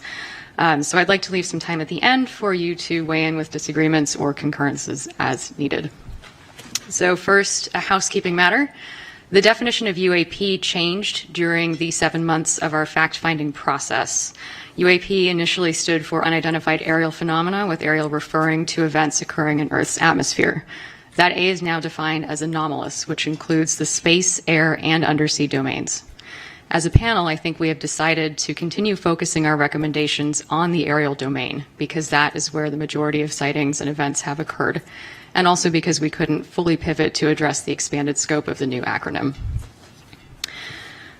Beyond that, there are 3 points I want to make. The first is that for a number of reasons, UAP are obviously quite interesting, right? That is why we are here. Recently, many credible witnesses have reported seeing unidentified objects in the sky, some of which are behaving rather peculiarly. In some instances, these reports include corroborating data from various instruments, various sensors. The challenge that we have is that the data needed to explain these anomalous sightings often do not exist or are incomplete for generating a conclusive analysis. This includes eyewitness reports, which on their own can be interesting and compelling, but often lack the information needed to make definitive conclusions about an object's provenance. We as a panel are thinking about the types of data that might add value to those reports and which could be useful on their own. As a corollary, to date, in the refereed scientific literature, there is no conclusive evidence suggesting an extraterrestrial origin for UAP. Collecting more good data for the scientific community to review in a peer-reviewed context will be important for progress to be made here. The second point, UAP offer an excellent opportunity to demonstrate the power of the scientific method and of empirically addressing a question using a multidisciplinary approach. It is our job as a panel to make some recommendations about how NASA might go about tackling this topic scientifically. taking advantage of the agency's resources, global outreach, and reputation. Key points to keep in mind here are that science is hypothesis-driven. Scientists build confidence in their theories by relying on well-calibrated, well-collected data, using well-established methods with rigorous evaluation and independent corroboration. In science, skepticism is not a bias, nor is it a bad word. It is not our job to define nature, but to study it in ways that let nature reveal itself to us, regardless of how exciting or disappointing that reality might be.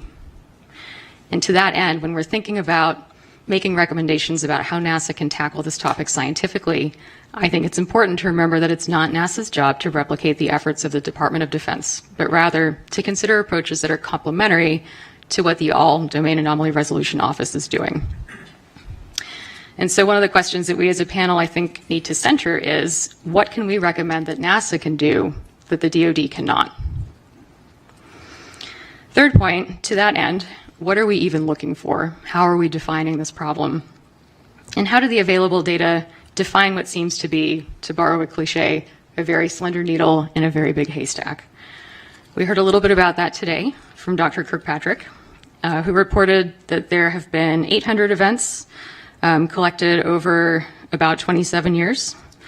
And between 2 and 5% of those events display signatures that could be anomalous, defined as anything that is not readily understandable by the operator or the sensor, something that is doing something weird.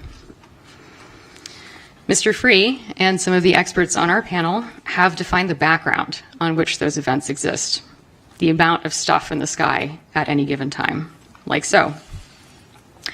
On average, FAA air traffic control handles 45,000 flights per day in U.S. airspace, with 5,400 aircraft in the sky at peak time.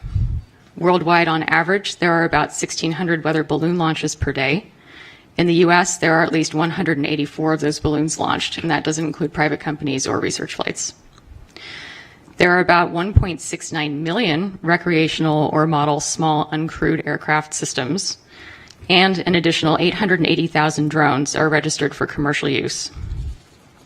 And these are not controlled by air traffic control, and they're not scheduled flights. So that's our challenge. So in making recommendations as a panel, I think we need to look at what kind of imprint we want to leave. What does the situation look like 5 years from now? What does it look like 10 years from now? Why are we making these recommendations? We heard a little bit about this morning from both Mike and David, who noted that many discoveries in science are rooted in initially unexplained and bizarre phenomena.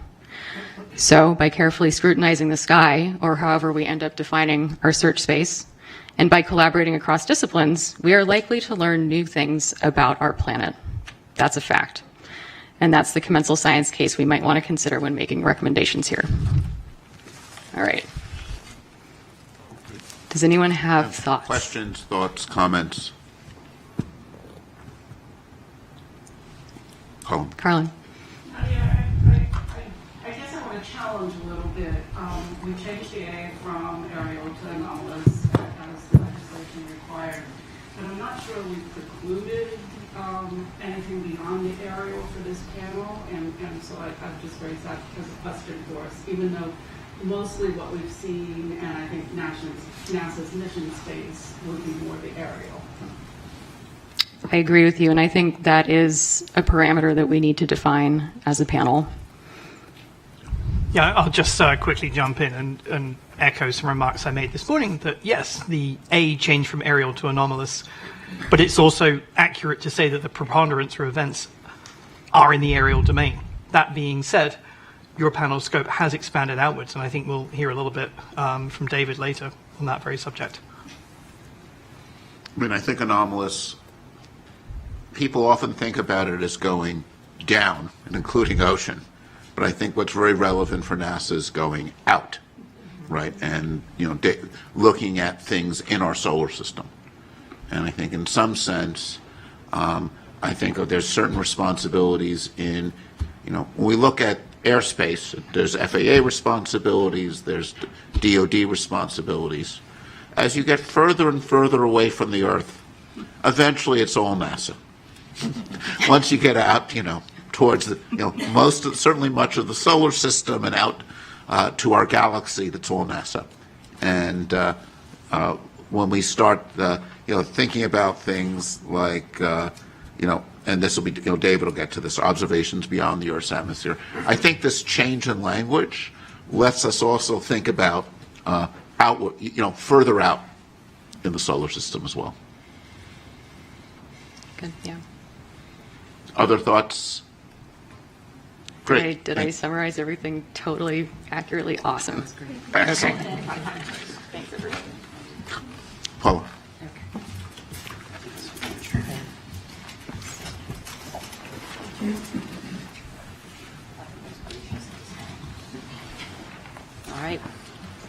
All right, thank you.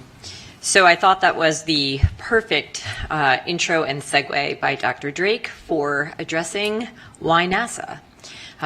What is or what are NASA's roles in UAP studies?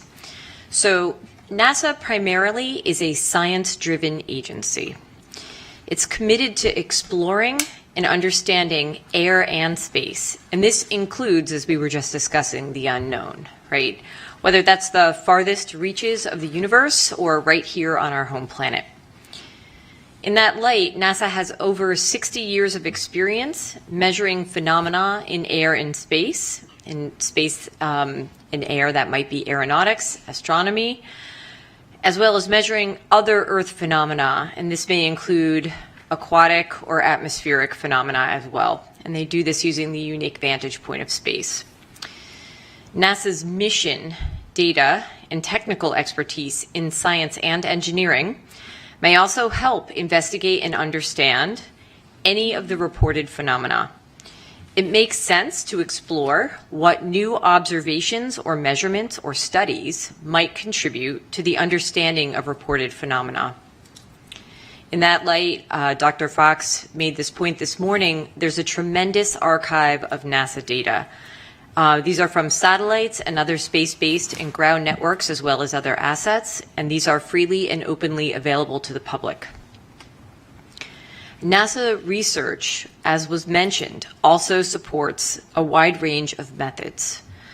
This includes advanced data analysis, modeling, cutting-edge computational and data visualization tools, and these are all useful for investigating unexplained observations, which may be crucial in studying these phenomena.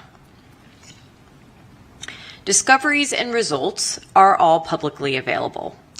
And this can be something from the characterization of extraterrestrial solar planets or the hole in the ozone layer.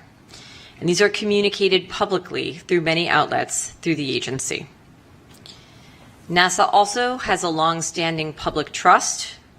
This is essential to communicate those findings about phenomena to the public and, as was mentioned several times, very important, to destigmatize the reporting and raise awareness of cultural and social barriers to doing so. NASA has a unique strength in leveraging public and private partnerships that could result in new technologies that may be useful in observing and understanding reported phenomena. These partners could include other federal agencies. We've heard from the FAA today, as well as NOAA was identified.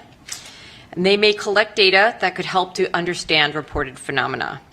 In addition, NASA has a strong record of international collaboration, which could be beneficial to study any of these phenomena, as that may require global cooperation and data sharing. And then one thing that really strikes me is that new understanding of anomalous events really comes from when we bring communities together, interdisciplinary communities that would not necessarily collaborate. And in my world, that might be biological and physical oceanographers, and I tell people to think a little more broadly, what if we brought together astronomers and earth scientists like we did on this panel? So those interdisciplinary research teams, as well as citizen scientists, could explore historical and current NASA and partner data for events, or more importantly, for environmental conditions around the time of reported events. And this may help in our understanding. And then finally, given NASA's experience with long-term missions, long-term projects, and scientific focus, the agency is really well equipped to handle the extensive and ongoing study of phenomena investigation that this likely requires.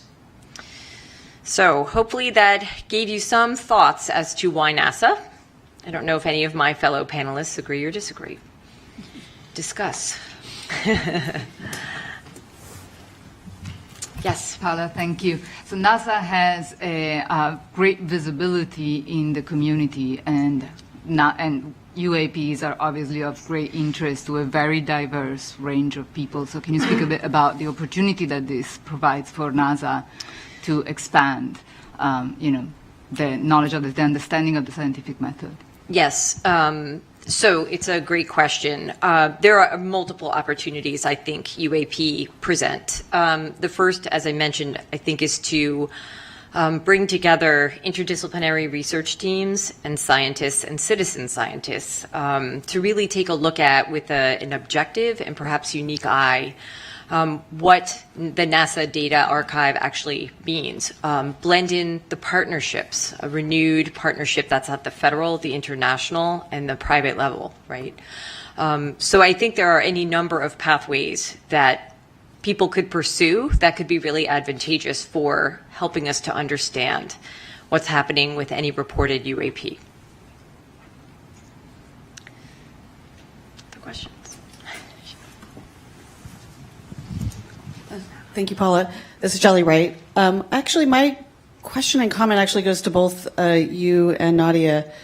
Dr. Kirkpatrick gave us a definition of anomalous that it was not readily understandable to the operator or the sensor. And from the NASA's perspective, for our panel, I think we have to consider a broader definition if we're talking about citizen science. Mm-hmm. And I'm curious of how we incorporate that, especially within the communication avenues that we were just discussing. It's a good question. Not all data in an archive are user-friendly, right out of the gate. But I think NASA does an excellent job making things like quick look or browse products available. You can go on the NASA website. You can look at different aspects of different things that the agency has in its mission to study. And I think, if nothing else, people have become a lot more in touch with their surroundings and their environment and the changes happening there. And so I think there's probably an opportunity for people to maybe not become overnight experts in how to process satellite data and use it for basic research in a complex fashion. But there are ways to utilize those data to look at your environment if you think you've seen something or you wish to report something. So communication, engagement in the public, I think, is a really important part of the destigmatization, for sure. Nadia, I don't know if you have anything to add. I was struck by the phrase "not readily understandable." I felt like that was actually doing a lot of work. So I think for our purposes, we probably want to come up with a slightly more specific definition of what anomalous actually means. Yes. Yeah. Okay. Good. Thanks. Federica, you're up next.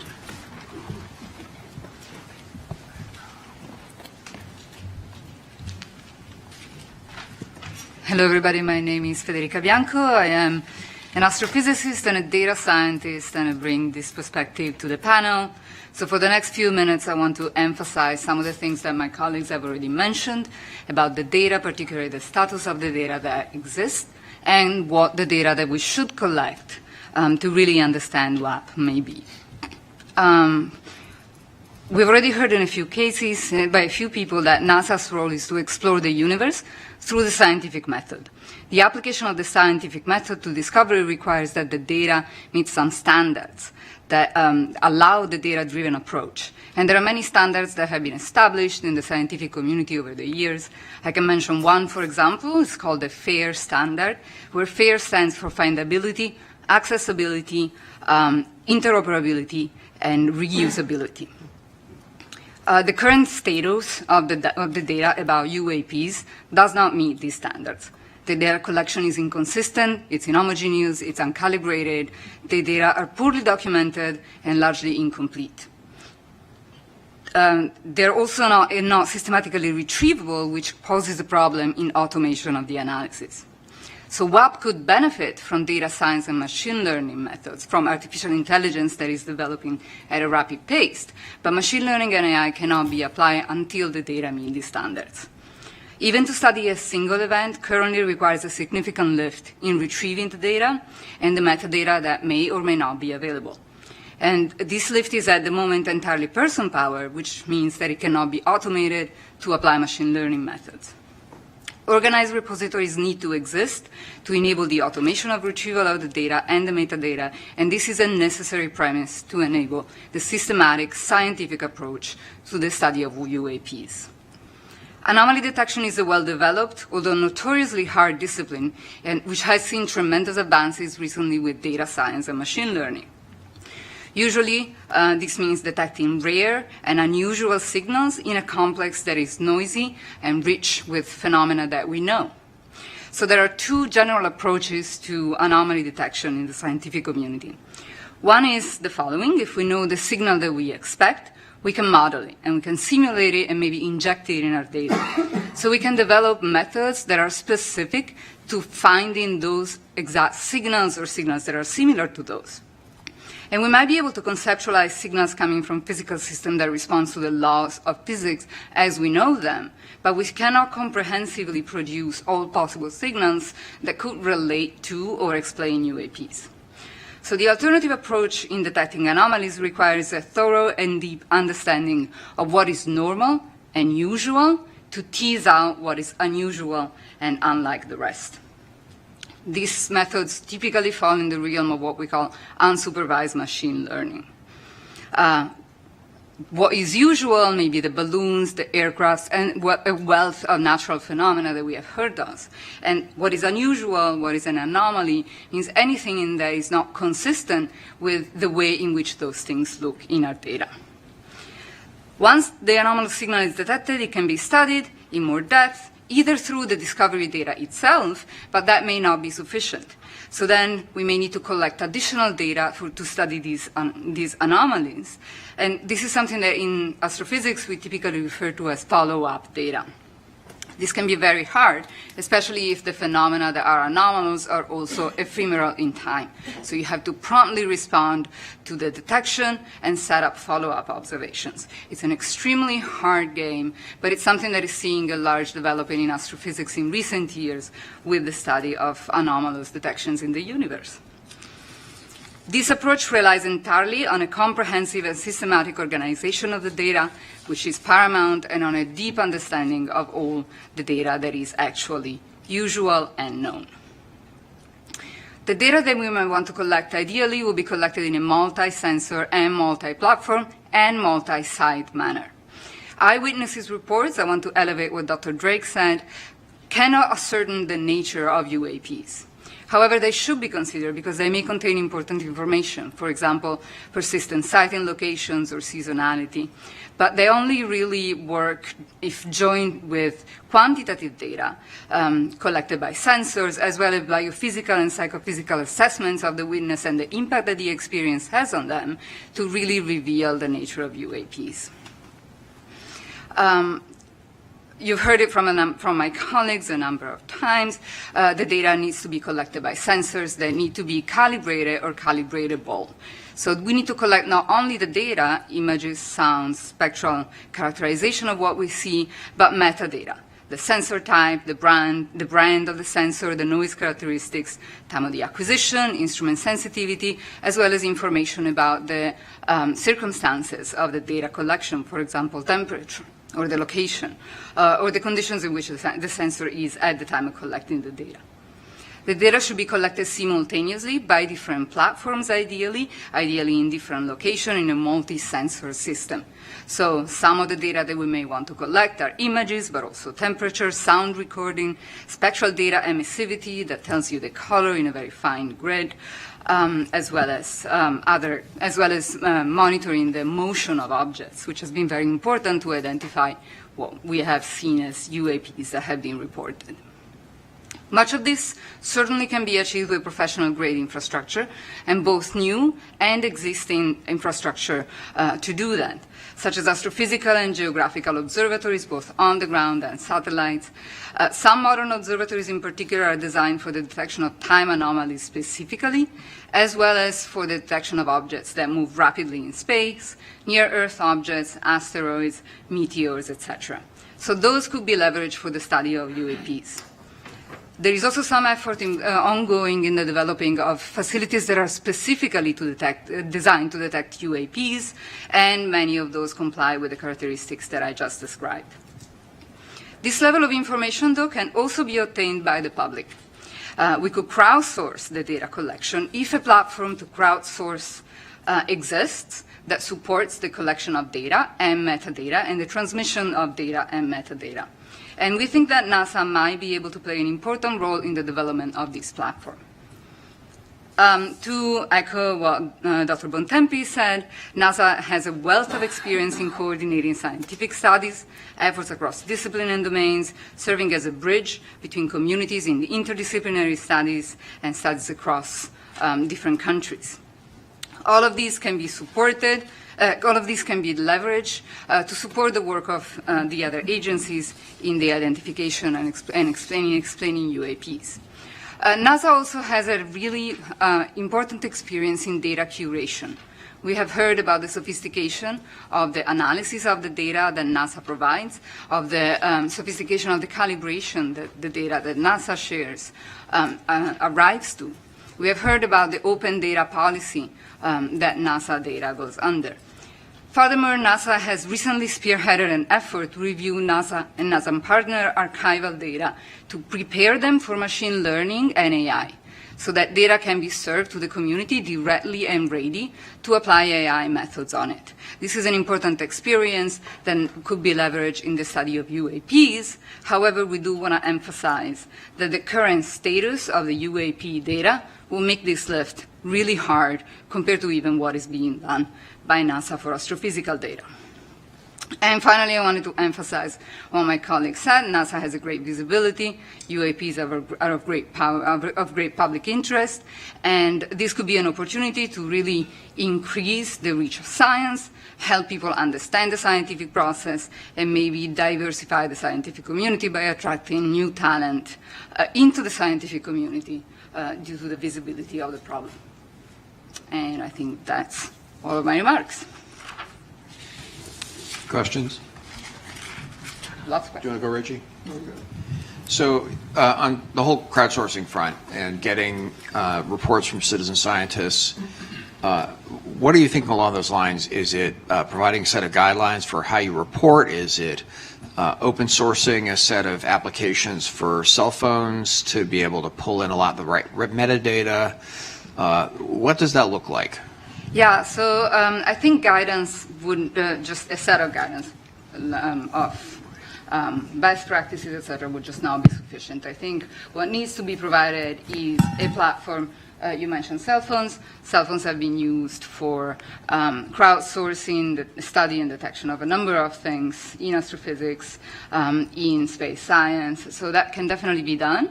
The issue, I think, is going to be to make sure that this platform is reaches a large enough community to really have a crowd to source the problem, and coordination. Something that this could achieve, for example, is the follow-up that I mentioned earlier, right? So we need this community that would use the crowdsourcing facilities to be connected, so that if something is cited by one person, that message can go across and a broader community can point their sensors to the problem, to the sighting. And the data has to be transmitted to a place that can centralize it and curate it.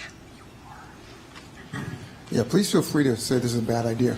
But if you thought about synthetic data, as you were talking, I was thinking, given the fact we don't have enough quality data to train a neural net, if we were to generate synthetic data based on the information we do have and then filling out the other characteristics as we might guess, does that then help us train something to iterate in AI to be able to find other correlations within data as we get it?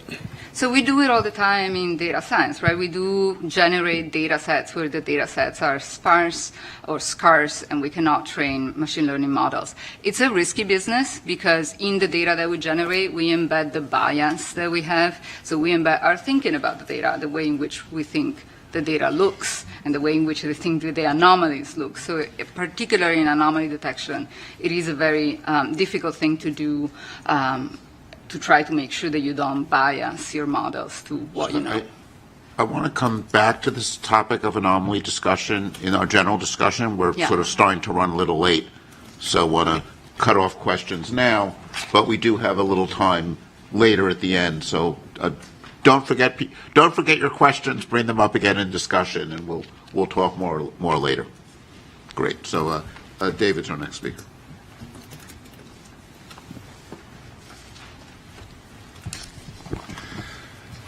All right, good afternoon.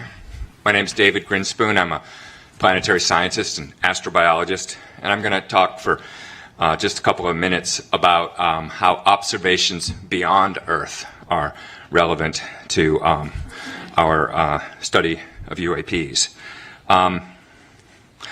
Many of NASA's missions are, at least in part, focused on answering the question of whether life exists beyond Earth. Astrobiology is the study of the origin, evolution, distribution, and future of life in the universe. As part of this, we consider how to search for biosignatures, observations we can make of other planets which might betray the presence of life. So we look for things like anomalous gases in the atmospheres of planets and other anomalies which may possibly reveal the presence of life. When we discover such an anomaly, we don't conclude that we've discovered life. We seek more data to understand what we're seeing, and often this leads to other new discoveries. Similarly, we can talk about looking for technosignatures, observations we can make which might reveal the presence of technological activity somewhere else. NASA is also supporting some research studying technosignatures. While there is at present no evidence we're aware of suggesting an extraterrestrial source for UAPs, these existing NASA programs are relevant to the question of UAPs in at least two ways. Is it a known or unknown natural phenomena? Must it be technological? Is it known terrestrial technology? So these scientific communities have relevant experience in determining and communicating about whether observations which first appear to reveal extraordinary evidence actually justify making extraordinary claims. Second, if we do acknowledge an extraterrestrial source, however unlikely, as one possibility for UAPs, then these objects must have traveled through the solar system to get here. Within the scientific community, there's a widespread, but by no means universal belief that there are extraterrestrial civilizations. And we have a well-developed rationale. There's a lot of literature for discussing this, which I won't go into now in the interest of brevity, but it has to do with the vast numbers of exoplanets and the timescales of evolution and the possibility of convergent evolution on different planets leading to somewhat similar outcomes. And it's a fascinating subject, but the relevant point here is that the same rationale which supports the idea that extraterrestrial civilizations may exist and may be detectable also supports the idea that finding extraterrestrial artifacts in our own solar system is at least plausible. NASA is the lead agency for solar system exploration.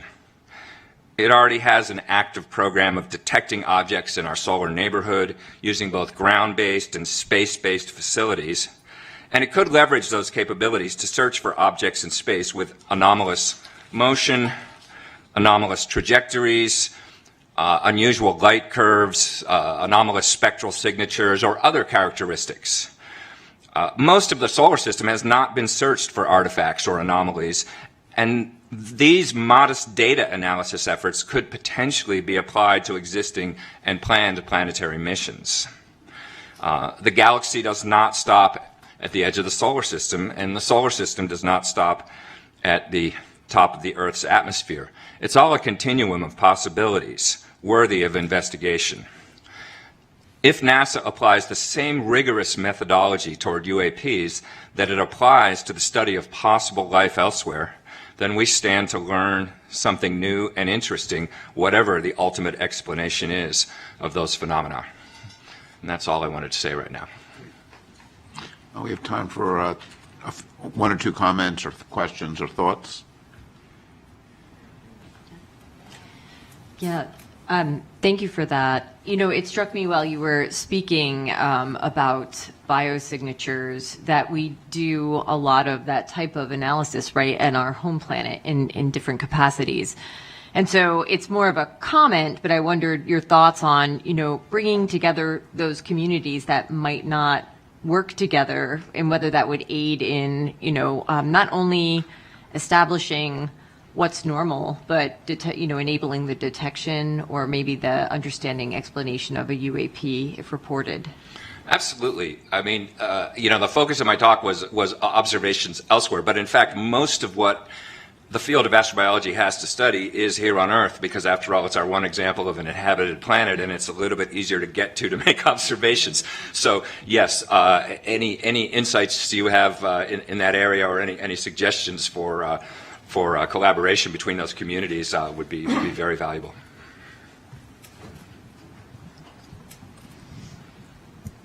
So, of course, NASA hasn't been researching the technosignature field for very long, and there's been a stigma with technosignatures for many decades.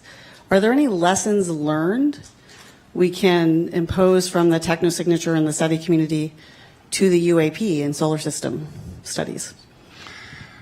That's a really good question. I guess the immediate thought it sparks in me is that, technosignatures were kind of treated, kept at arm's length for a long time by NASA because of stigma, and ultimately can't be kept away forever if you are an agency, curiosity driven, trying to understand the whole universe. You have to move beyond stigmas and just try to honestly look at whatever evidence there is. And so I think in that broad sense, the same lesson ought to apply to UAPs.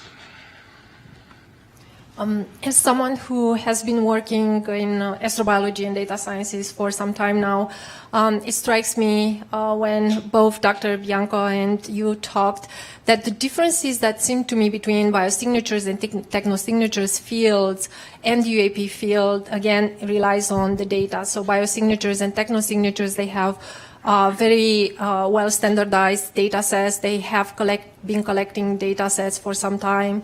And they are able to apply machine learning, artificial intelligence algorithms, while it's a totally different question with the UAPs in how we can apply artificial intelligence here. So again, just like Dr. Bianca, how she said, it's about data standardization. So I hope that the UAP field will learn how to work with the data from the biosignatures and technosignatures fields. So. Yeah, that's a good point. The one point I push back on a little bit is whether technosignatures has a lot of data in that sense. The one part of technosignatures which is looking for signals from radio and optical and that sort of thing that's been associated with SETI for a long time. You're right. There's a lot of data there that we've been collecting, but the term technosignatures is sort of newly being adopted, and it. In a way, it reminds me of the distinction we heard from the FAA about a cooperative and non-cooperative. That with technosignatures, we're looking. There's more of an emphasis on finding technology that is not necessarily intended to signal us, but just sort of doing what technology does and finding ways to, so it's not looking for signals as much. And in that domain, we have not necessarily been collecting information for that long. But your point is well taken that there are lessons learned from certainly the astrobiology and the sort of classical SETI field where we've had a lot of data, and we could look at how that is analyzed and try to collect the data for UAPs that will be amenable to that same sort of analysis. Great, thank you. Colin's next.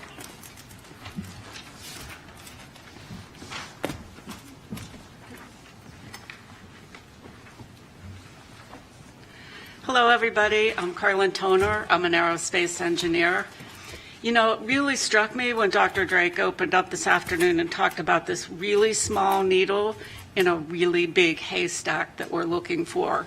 And I'm going to talk to you about reporting, a theme that we've heard a lot. How can we make that haystack smaller and that needle bigger?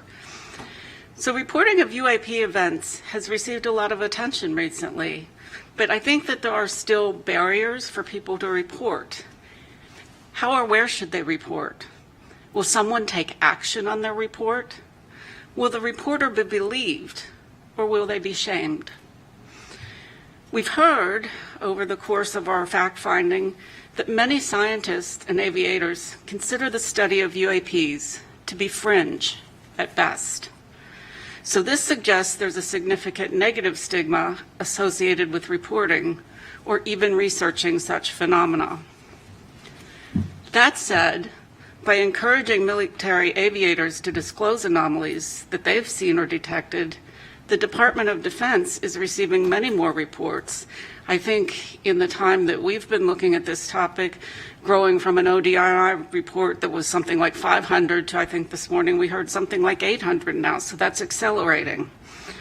And DoD will soon also mandate, if not already, reporting by pilots, which will even grow that set. I would propose to this panel that NASA can help make it safer for researchers to explore data in the civil airspace domain simply by starting that work internally. NASA could look at how civil anomaly data is shared, study how to incentivize reporting, assess the possibility of crowdsourcing data, which I think we've heard a bit about this afternoon, or sponsor and participate in conferences on UAP detection. Our team has really only seen, I'd say, a few unclassified images of UAP, which lack the contextual data that's needed to understand their true nature. And I believe we've heard a single firsthand account from a former military aviator. So one of my colleagues, Josh, has an example to show just why it would be important for NASA to also help shape how the data and information is reported. But before I turn the mic over to Josh, I want to make a recommendation to my fellow panelists that we consider advising NASA to more fully assess the cultural and social barriers to studying and reporting UAP, and for NASA to implement a plan to leverage its brand image to start removing these obstacles. Just want you to go up and then we'll take discussion after your presentation.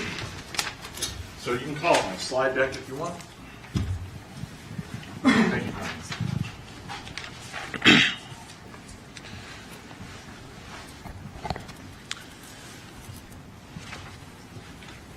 So it's not the charge of our panel to evaluate UAP evidence, but part of our statement of task is to assess the scientific analysis techniques that are available. You don't have to start it just yet, and how we might use them to determine physical constraints on UAP.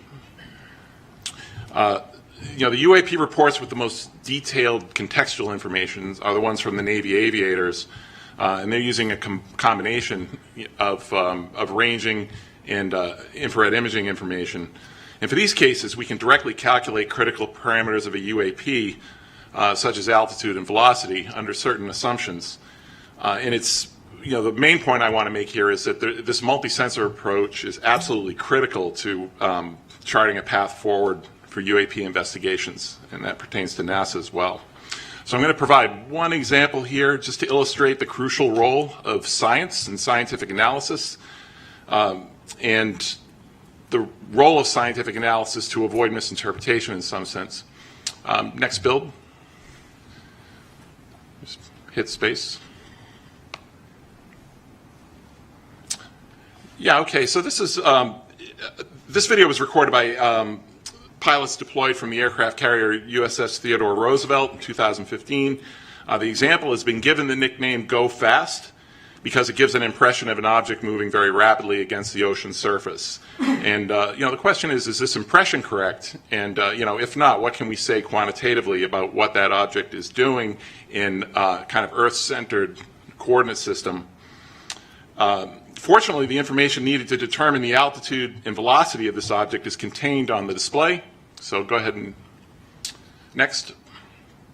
And this includes the elevation angle of the camera, the azimuth angle of the camera, the target range in nautical miles, aircraft altitude, the time reference in seconds, indicated airspeed in knots.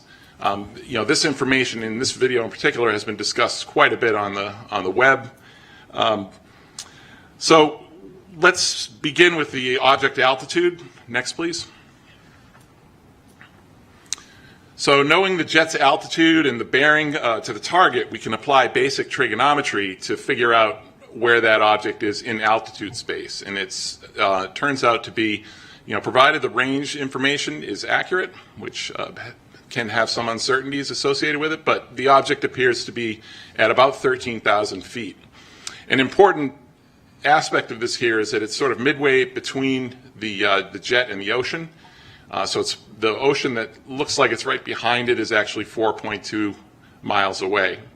And this is our first indication that some or most of the motion that we observe, the apparent motion of the object, is in fact due to the rapid motion of the sensing platform, which is about 430 miles per hour in this case.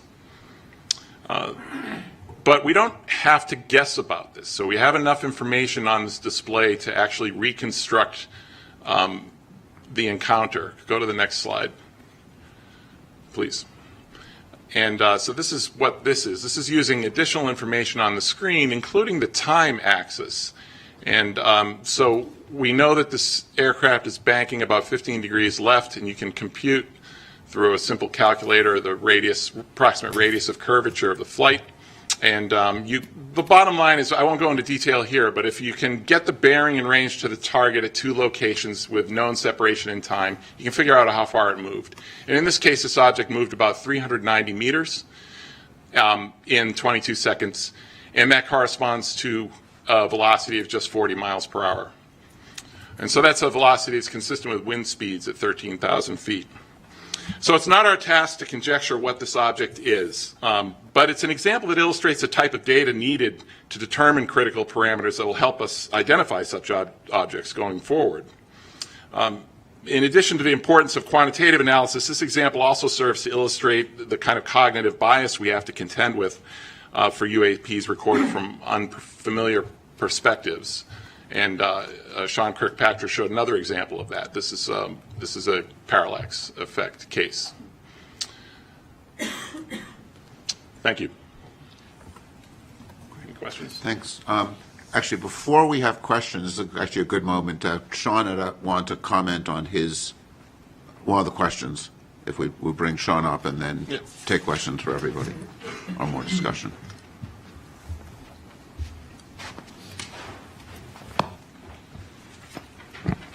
Thanks. That was actually very helpful for everyone, I'm sure. Just one piece of clarification on the video that we showed. The second one that was the newly released one had the 3 aircraft in it. The question was asked about if it was a stabilized background against which the jitter was showing. I am not 100% certain of that answer. It might just be a bunch of dust on that sensor, but let me go back and get you a more fulsome answer. It is either stabilized background or it's just garbage. But in either event, the 3 aircraft are jittering because of the platform. But that's another example of exactly what you're saying, right? It's the perception of the operator who thinks it's doing something else when it's actually just your own camera. Right. Yeah, if I could just, Sean, in your event, it seemed to me that what you mean by jitter in this case is the plane is actually making motions that are causing a parallax. So it's actually more than that. So the plane will move, and that'll cause the parallax that you just showed. But the sensor itself, a lot of these cameras are in gimbals. For those of you not certain what a gimbal is, it's the thing that your cameras sit on, your telescopes sit on. It moves it around in different directions. Those can sometimes be stabilized, in which case they damp out the motion of the platform. And in other cases, they're not, and they jump around. And so what you're actually seeing in that video is what we call jitter of the sensor against the platform. So the platform's moving and the sensor is moving. It's not stabilized against the target. But once it's collected, sometimes in processing, the background is stabilized frame to frame, just like some of those TikTok videos you see, right? Same idea. Yeah, I just wanted to jump in here. I think make a couple of comments to just follow up on what Josh said. And my experience of flying, over 15,000 hours, 30-something years in airplanes and both in space, and the environment that we fly in, space or an atmospheric flight, very, very conducive to optical illusions. So I get it why these pilots would look at that go fast video and think it was going really, really fast. I remember one time I was flying in the warning areas off of Virginia Beach, military operating area there, and my Rio thought, the guy that sits in the back of the Tomcat, was convinced we flew by a UFO. So I didn't see it. We turned around. We went to go look at it. It turns out it was Bart Simpson, a balloon. Oftentimes in space, I would see things and I was like, oh, that's really not behaving like it should. It doesn't have the trajectory of a satellite or a planet on the back of the star field. And every single time when I would look at it long enough, I would realize that it was atmospheric lensing. It was the fact that what I was looking at was actually flying behind the atmosphere, and because of variations in the atmosphere, it made the trajectory look like it wasn't going in a straight line. It was going like this, and it would go like that, and it would turn in the other direction. Was always the case. My brother, Mark Kelly, a former NASA astronaut, and also now a U.S. Senator, was with him for dinner last night, and he shared a story with me again that he had shared years ago, but I had kind of forgotten about it, and I think it's worth sharing. And that is when he was the commander of STS-124, I think it was, in 2008, they were getting ready to close the payload bay doors of the space shuttle. And before they do that, you got to make sure nothing interferes with the doors, because if the doors don't close properly, the space shuttle can't re-enter the atmosphere. It would come apart. It's part of the structural integrity of the vehicle. So they see something in the payload bay, and they thought it was a tool, maybe a bolt. They couldn't quite figure it out. They were potentially going to have to go and do a spacewalk to retrieve it. But before they did that, my brother grabbed the camera, they took a picture of it, and when they blew up the picture, they realized that this is not a bolt or a tool in the payload bay. It was actually the International Space Station that was 80 miles away. I mean, that's just a really good example of how this environment we operate in is so conducive to optical illusions. Oftentimes, guys fly into the water. And there are cases where, pilots have rendezvoused on a buoy because they thought that was their wingman. It's just very, very challenging environment to work in, especially at night. And in my experience, the sensors kind of have the same issues as the people's eyeballs.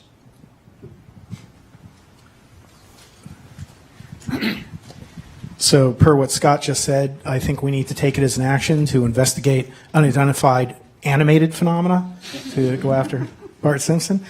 I think what Josh and Scott said is very, very helpful and shows why we need multiple sources of data.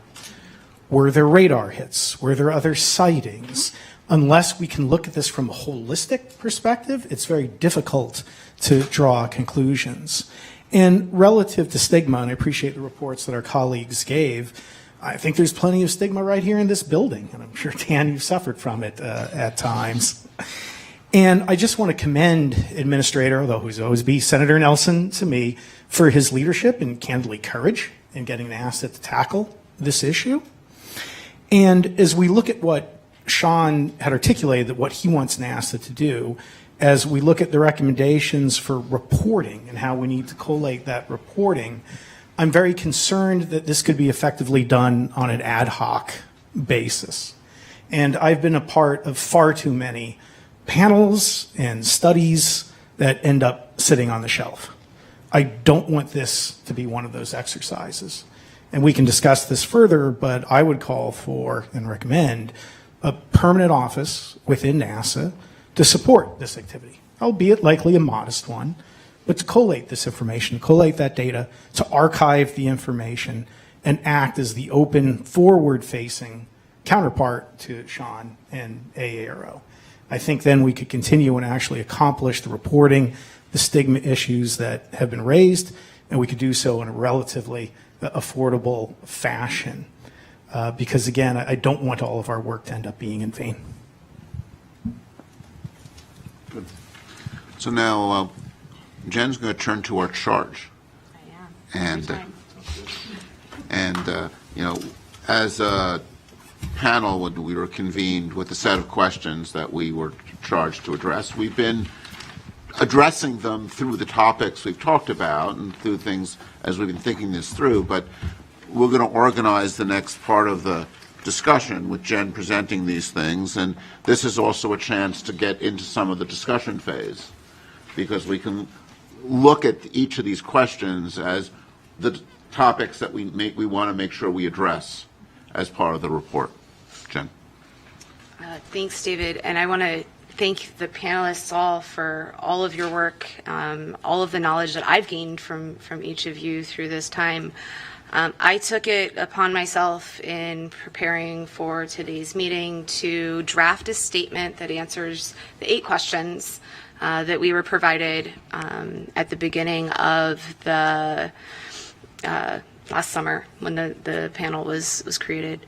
So I'm going to read the question out loud. I'm going to read my statement, and I'm going to pause, let you think and reflect. And if there's, remember, this isn't all of the details associated with each of these answers, right? This is to be a kind of high level, make sure we've got the major points there. And this is an initial take for these answers. So the first question goes, what types of scientific data currently collected and archived by NASA or other civilian government entities should be synthesized and analyzed prior to potentially shed light on the nature and origins of UAP? So the panel reviewed data sources, analytic tools, data architectures from NASA, NOAA, FAA, Commerce, and others. The data that we recognized were not collected for the purpose of identifying UAP, which leaves bias in the data that was collected. Even though there is an immense amount of data available, it is hard to access, and the sensors that were used were not well calibrated for identifying anomalous phenomena. No questions. Moving forward. Question number 2. I kind of feel like Jeopardy. What types of scientific data currently collected and held by nonprofits and companies should be synthesized and analyzed to potentially shed light on the nature and origins of UAP? Many organizations exist to track sightings of anomalous phenomena in the Earth's atmosphere, both nonprofit, for-profit, and otherwise. The study panel concluded that much of the inputs collected by these organizations are not considered scientific data in nature, and that they do not contain unbiased information, they're not repeatable, and they typically come with eyewitness accounts, which we've heard even today, that there's hesitations with using only eyewitness accounts to recognize or identify UAP. To the point about commercial or companies, there are a lot of space companies that some lobbied hard to get in to present to us. They have troves of data, but they're collected for a variety of different purposes than the purpose of UAP. And those systems, while they are well calibrated, are only one source of many that could be used. And questions, comments, concerns? Yes, Carla. I'll bite on that one, Jen. You know, I think your answer it is correct as to what we've seen. But where I would go is if we made a recommendation to NASA that, we're really asking them to build a roadmap, and we haven't done a robust cataloging. We've looked at sources, mentioned sources that we think might be relevant, but perhaps a more robust effort cataloging would be a good modest start. Yeah, that's good. I will, only in slight defense of trying to answer the exact question as posed to the panel, rather than trying to add recommendations at this point. But yes, point well taken. Thank you. Yeah, I mean, I think one of the data sets that we just learned about, heard more about today, and thinking about sort of calibrating things, is the FAA data on anomalous, tracking events, right? And I think this is something where if we had, some imaging software, people, citizen scientists with cell phone cameras identify some event that looks interesting, one of the places you'd like to be able to turn is the FAA data. And having, if there is, to go back to, having a NASA responsibility for data, NASA might, has a lot of experience in serving as a clearinghouse for data from across the government for civilian data, right? This is something we do in lots of different areas. And I think there are some opportunities with data sets there, and I think the radar data is one that comes to mind as one we don't want to forget about as an available data set. Yeah, absolutely. Question 3, I think, goes more towards the recommendations of what other types of scientific data should be collected by NASA to enhance the potential for developing an understanding of the nature and origins of UAP. So we've heard now from 2 of the panelists on some of the information that should be collected, or the way that some of that data should be organized in a manner to make it available for people to analyze that information. And the only other thoughts that I had here was really recognizing the difference in the sensor thresholds, right? So we can't always tune a sensor all the way to the resolution that we might need or we might want. And as we collect that data, to recognize for the scientists that are doing those analyses the bounds of each of the systems that they're using. Yeah. What strikes me on that one, when you were reading the answer, the proposed answer, was what may be new, maybe something that's new to NASA in the sense of like a time series, so we can know what's normal, so we can perhaps identify what's not normal or anomalous, right? So I'm not sure to what extent it's like the most unsexy thing to sell on the face of the planet, right, is making consistent long-term observations. But I think that the agency may be set up to do just that for multiple reasons, right? Yeah.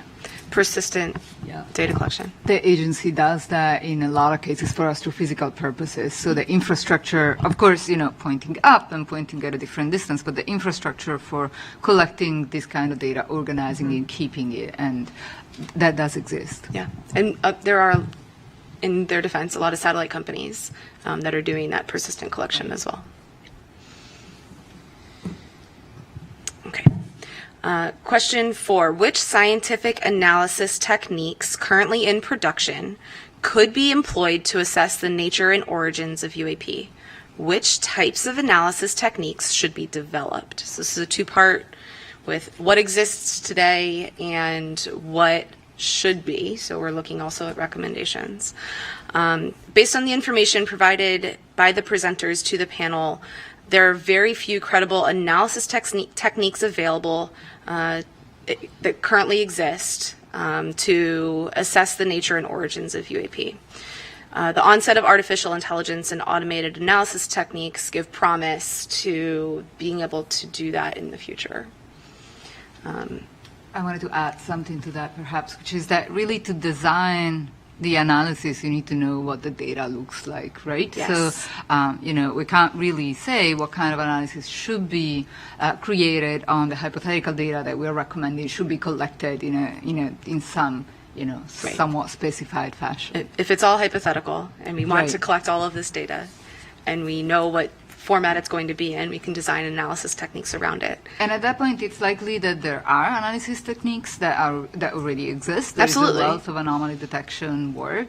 We just don't know which one will be most suitable because the data, as it should be, doesn't exist yet. Correct. She said exactly what I was going to say. Yeah, and that's what I was getting at with my point. Not that those analysis techniques don't exist in the scientific community, just that they're not being applied to this problem set right now, and it's hard to apply them when we don't have the known data of what would go into those. David? Yeah, I think something we want to stress here is the importance of uniform data Yes. in the way it's collected, because particularly when you're looking for outliers, if you have data coming from many different observing techniques, right, and just having a uniform set of cameras, a uniform set of detectors, so you understand and characterize them, right, because this is a needle in the haystack problem, and, you know, every camera, I mean, I'd mentioned in the opening session, ghosting in optics. Yes. You know, that's going to be different in every different detector, right, and you, before we get to the analysis techniques, we want to make sure we design the data collection so that the analysis techniques can effectively be used on it. Right. David, can I take a slight issue with that, which is, it sounds like you're implying that you need a single way of collecting the data. I'd argue it's really you need to understand the various ways in which you're collecting the data and you're able to cross-calibrate across those different approaches. Because I seriously doubt that there is a single detector. I think a handful of ways so that you're well characterized. Things need to be well characterized to be useful, I guess is the way I would state it. And it takes time and energy to well characterize things. So that's I think the challenge. So following up on both your points, I think it's where we can actually apply artificial intelligence. So we cannot apply artificial intelligence on the current data, but we can apply artificial intelligence in a way that we can design characteristics for the data that we need and how we can collect the data that we need. So This is probably more of a frustration than anything else, so I don't know how helpful it'll be, but I think we're not looking for a needle in a haystack. We're looking for an anomaly in a haystack. We don't even know that we're looking for a needle. That It's just a discolored piece of hay. Well, I'm from Montana, so I love good hay analogy. I don't know what the phenomenology is that we're looking for. We say anomalous. Again, this question earlier, what does that mean? Anomalous acceleration? Like, I think as we try to look at the data, we're starting from an almost impossible position when if we don't know what we're looking for, is it a radiation signature? Is it something electromagnetic? Is it something like that? Is why this is so challenging and frustrating to me that we're talking about monitoring something that we don't even know what we're supposed to monitor. And let me just offer, Josh, before you jump in, the scientific process of hypothesis-driven research, right? Of that, while we don't know all of the possible outcomes in the entire world, we can ask very specific questions and go about it in a very scientific process to understand. So you're right, we don't know exactly what we're looking for, but we know hotspots, as we've seen from both FAA and AARO. We do know some of those conditions that we might be looking for. So if you start with kind of what you know, or places to start to go and look, and you start with the data that we have available to us, we might start being able to untangle the chicken and egg problem. Jen, what is the phenomena that we're looking for? So we've heard them from Sean. I would pull up Sean's chart, but I can't quickly do that. Of the criteria that he said on the trends, I use the word criteria, he said trends, of 6 or 7 phenomena, I guess, of specific size or within a specific motion range. And it's something different than what we've seen before, something we don't recognize. And so when you go to look for something that you don't recognize, it can be pretty easy, in that we've fooled ourselves today and even watching some of these videos of what's going on. But when you're able to corroborate that with 3 or 4 other sources, it starts to make sense. right? So something that looks like magic to the naked eye or to that camera and that sensor isn't once you understand all of the effects of what was going on in the surrounding environment. So I got a question. Can we, because I got the same frustration you do, right? It's regardless of what you're looking for, if you don't know what it is, whether you're using AI or match filtering techniques, you can't find it, right? You can't find it. So because the question I have is, can we use social media, that kind of thing, as a way of queuing to know where something's happening? Because we know Google searches can lead you to better understand where outbreaks happen, right? Disease outbreaks.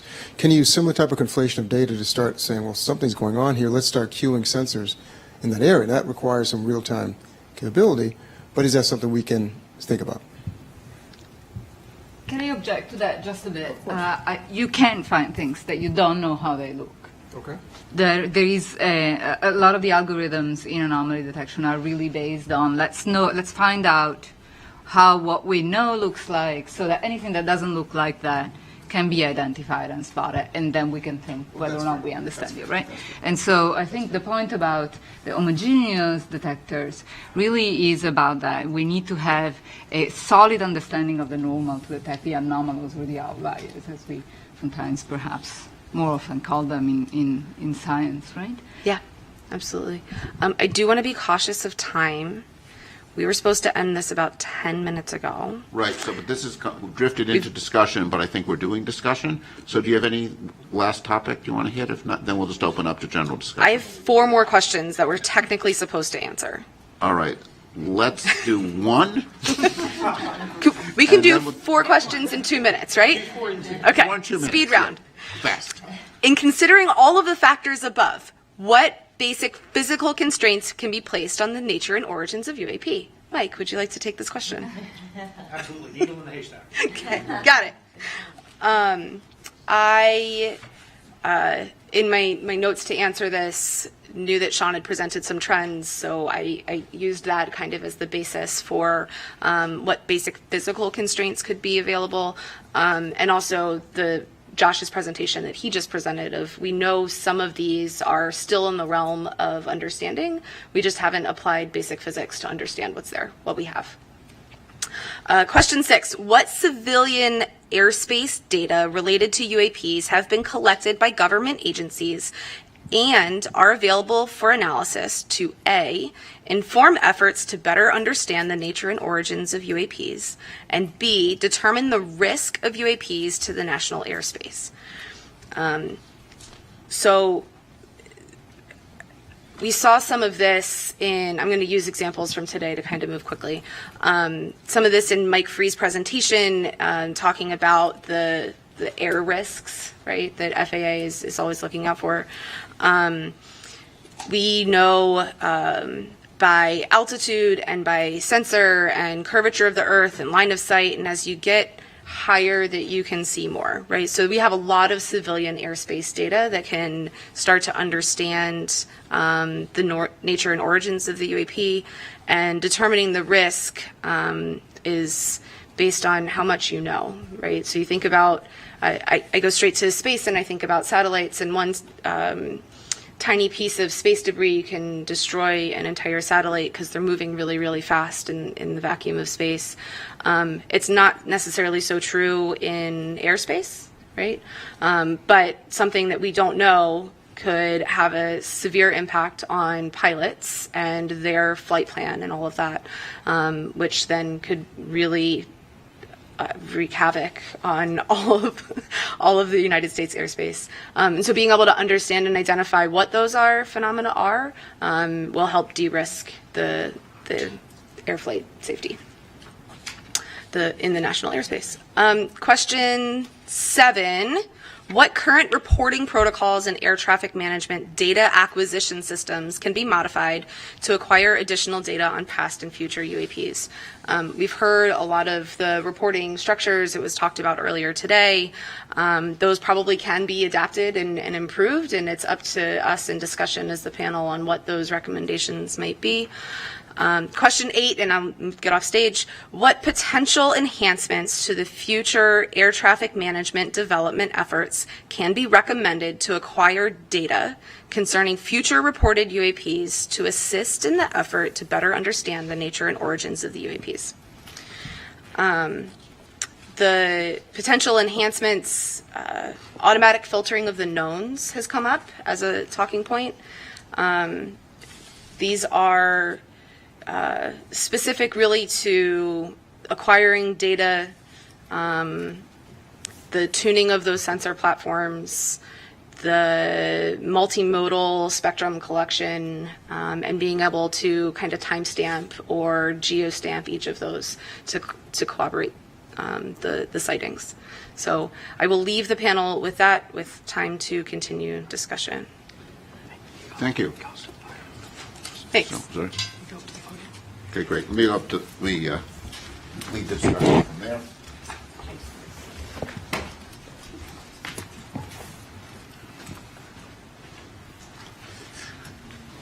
But before I open it up, I just wanted to restate Federica's answer to Mike for hay.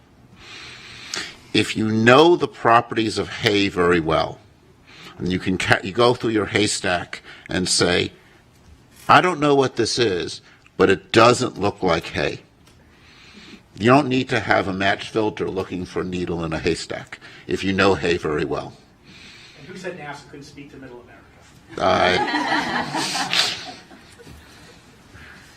Now, as a New York City resident, my impression is if you go through hay with you don't want to do it with your hands. But I defer to you on, yeah. You have no choice, but AIML would be good. Yeah, I think AIM, yeah. So I want to, in the final minutes we have here before the public session, look to the future. I think a lot of us have looked at the data we have now with a sense of dissatisfaction and say, what data would you want and how would you want to collect it? And just think about, we don't need to design the detectors, but think about the characterization that we'd like, what wavelengths we'd like, and just to kind of throw that out as one way to think about what we might want to recommend. Paul. So one thing that strikes me in that question is that I'm not totally certain that we've dedicated our time and effort to looking for anomalies. I think by default there are some science communities that look for things like the genesis of a hurricane or a harmful algal bloom in the ocean or something in interstellar space.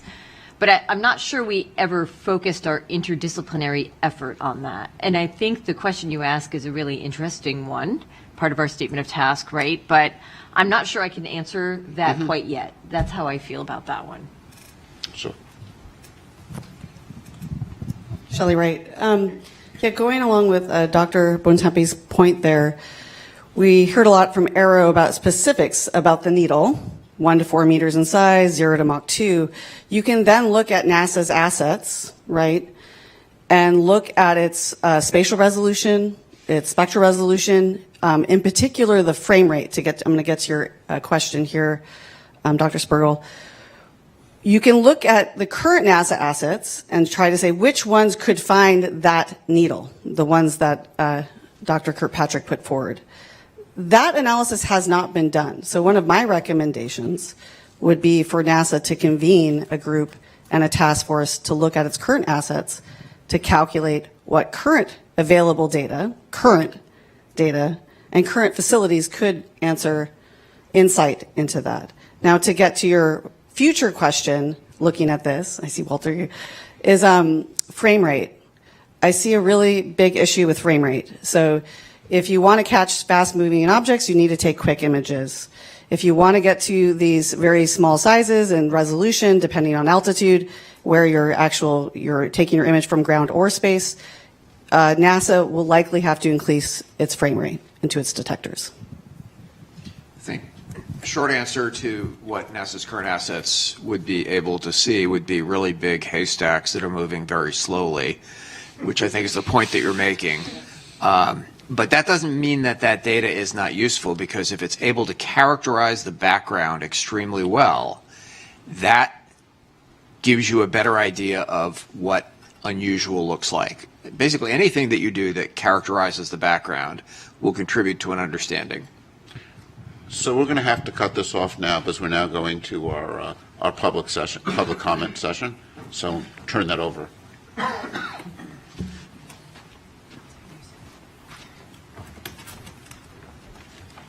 Hello, everybody.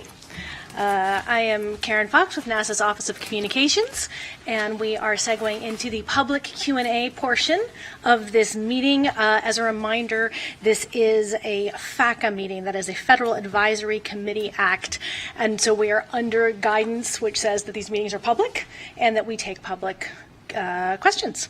We got hundreds and hundreds of questions, and I just wanted to take a moment to say thank you to everybody who submitted them. We're obviously not going to get to all of them today, but we are going to make attempts to answer some of them online. You can always check back to science.nasa.gov/UAP, where over time we will make it clear where we're putting out some more of those answers. In the meantime, we did have to make some decisions. We stuck to questions that applied to this independent study and UAPs. There were a lot of questions about astrobiology and other subjects that we're not going to get to today. And also, in an attempt to get to as many of the questions as possible, since so many of them were similar, we've sort of bucketed them. And that is how we're going to try to address as many as possible. So I'm going to toss the questions to you, and we'll look to getting some answers for our public questions. All right. So first set of questions are specifically about the data being used. So examples. What exactly are you incorporating into your report? What data are we using? What are some examples of data being used? Do we have multi-sensor data or of objects performing maneuvers that seem truly anomalous? Do we have photos, videos? What about having the NASA historian go through the NASA's historical records? Did you interview military or pilots for this study? So looking for some information about the kinds of data. I can toss to anyone. David looks like he's jumping in. Well, I think first and foremost, our goal here is really to create a roadmap, right? So really, we have been informed by some of the events that are reported, and we've had, but we've certainly not done a complete historical study in an archive. And I think one of the things we've wanted to do was learn what kinds of events have been reported, learn about some of the ones that have been resolved, some of the ones that are unresolved, so we can best think about how in the future we can collect data so that we can get more robust answers. So that, I hope that addressed that question. It does. Others have anything else they'd like to add? All right. Then I will keep going. Another big question category was about transparency and about sharing information.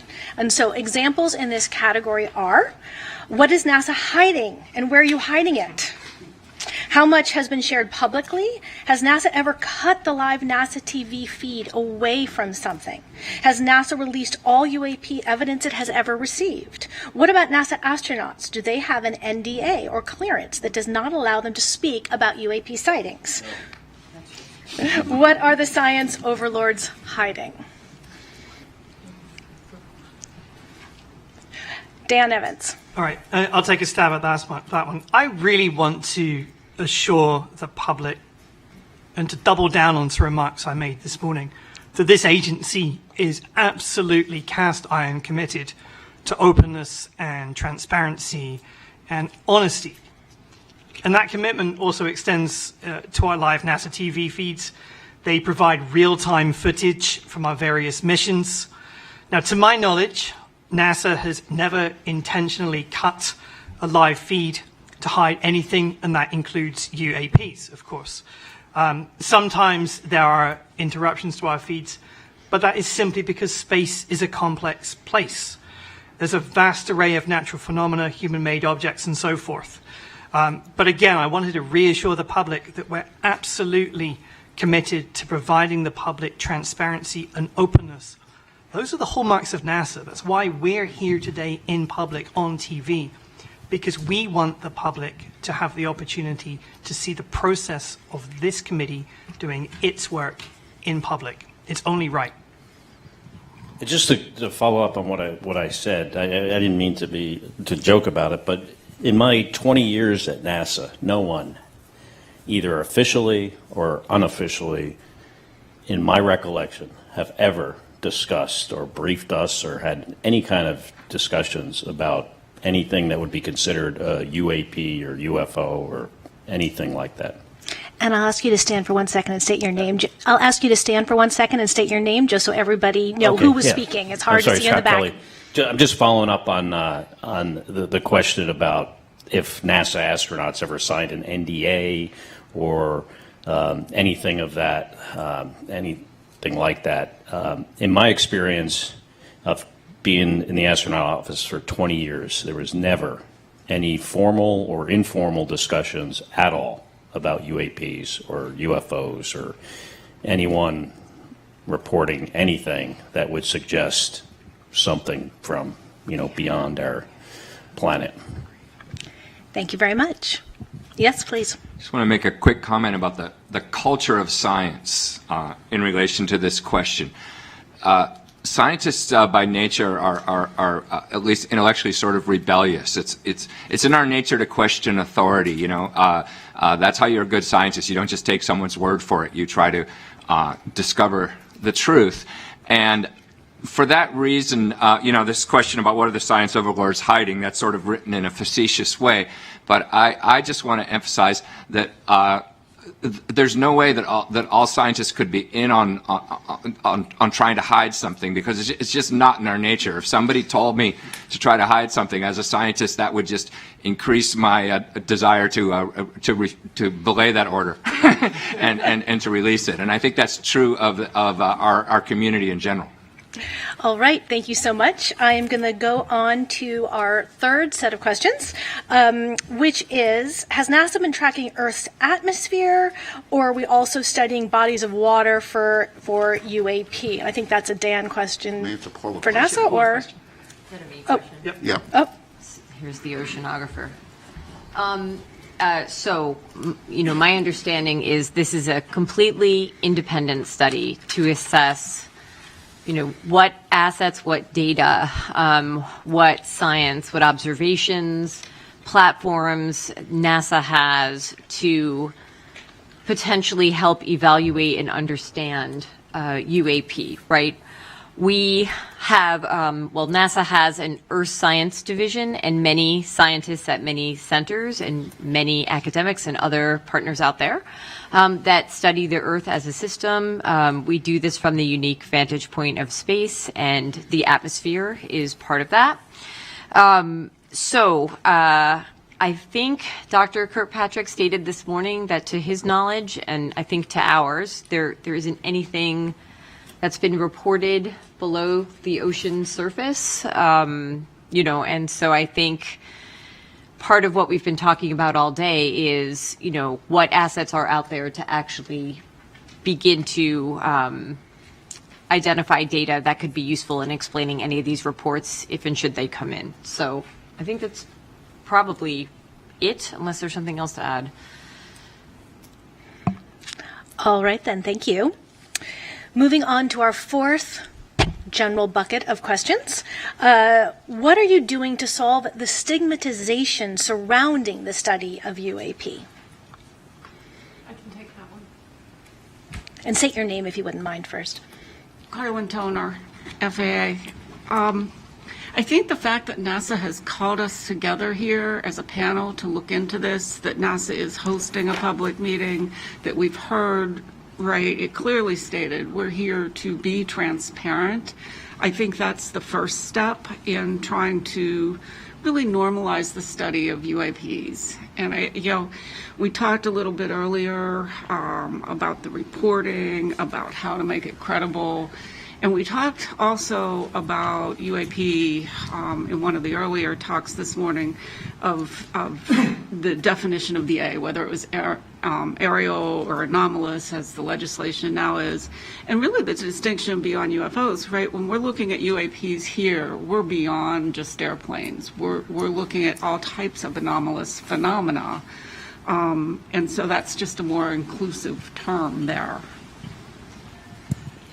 Yeah, still Mike Gold. Just wanted to emphasize what Carlin said, which is so accurate. I really consider it quite amazing that we're here having this discussion. NASA leadership deserves great kudos for this.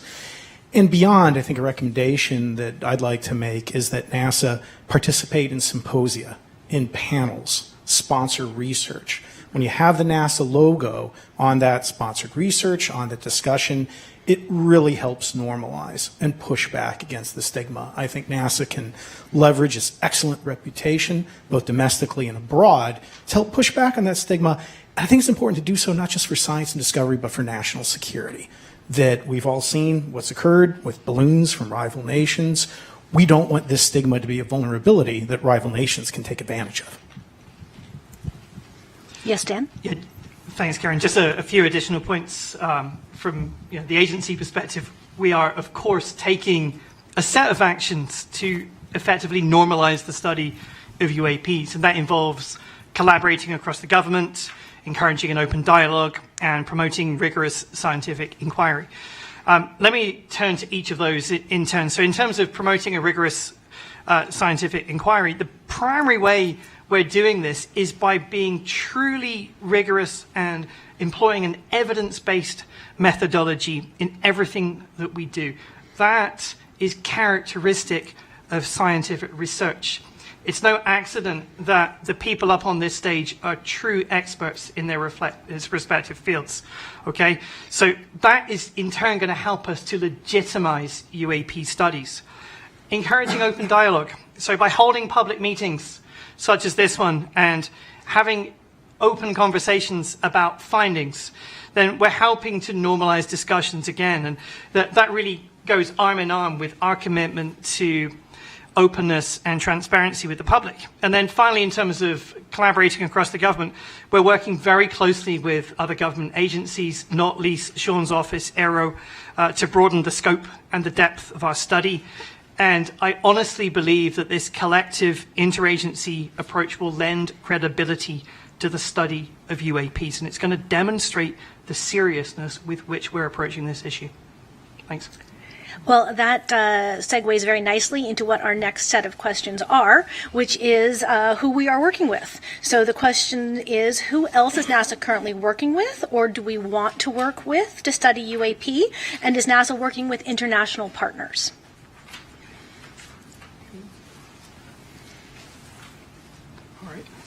Pete, do you want to do it? I'll take a stab at it. Okay.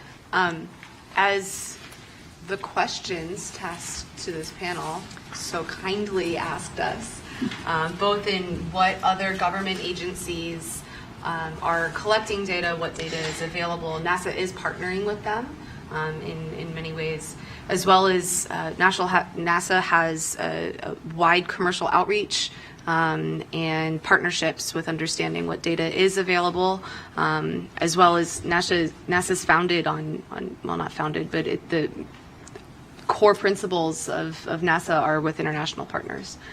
So the information that our partners are gathering is typically available to NASA as well. So yes, on all accounts. And I may just emphasize and add that NASA is singular, I believe, among government agencies in its international outreach. Again, not to keep talking about the Artemis Accords, but you see countries like Saudi Arabia that we may not have a great relationship with as a government right now. We have Saudi Arabia and Israel in the Accords family, so that NASA is unique in its scope and ability to reach out. I also think that we're entering a new era of commercial space transportation that is going from low Earth orbit out to cislunar space. And that is going to be the purview of the Department of Commerce, which is taking over space traffic management. So I think it's very important that NASA work with and support commerce as we go through that transition. Department of Defense is currently responsible for that. And I think that will help us not only to identify potential UAPs, but to assist in preventing contention, congestion, and eventually conflict. And I also want to note, in terms of space debris in orbit right now, I believe, represents an existential threat to our very society, that we are getting very close to an event that could cause real problems for our ability to access satellites. And that's why I think there's great ancillary benefits to the conversation we're having today, that as we increase our capability to monitor orbit for UAPs, that data could also be very relevant as we look at near-Earth objects and other threats. And again, to just end on near-Earth objects, Apophis, for example, an asteroid, is going to come so close to Earth, it will be below geosynchronous satellites. So any effort to begin to catalog and do better in terms of understanding that environment is going to be terrific, and I hope NASA works with commerce and international agencies on Apophis and other missions. I think Federica had something to say, too. Yeah, I just wanted to add that, a lot of the things that we think we might recommend in terms of platforms to collect data that would be useful to study UAPs, we recommend a multi-platform and multi-site. That would also mean likely ground-based as well as space-based facilities. And this is being done already in astrophysics, co-observing the sky from the ground and from space with different methodologies and different instruments to get a more comprehensive picture of what's normal and then detect what's anomalous.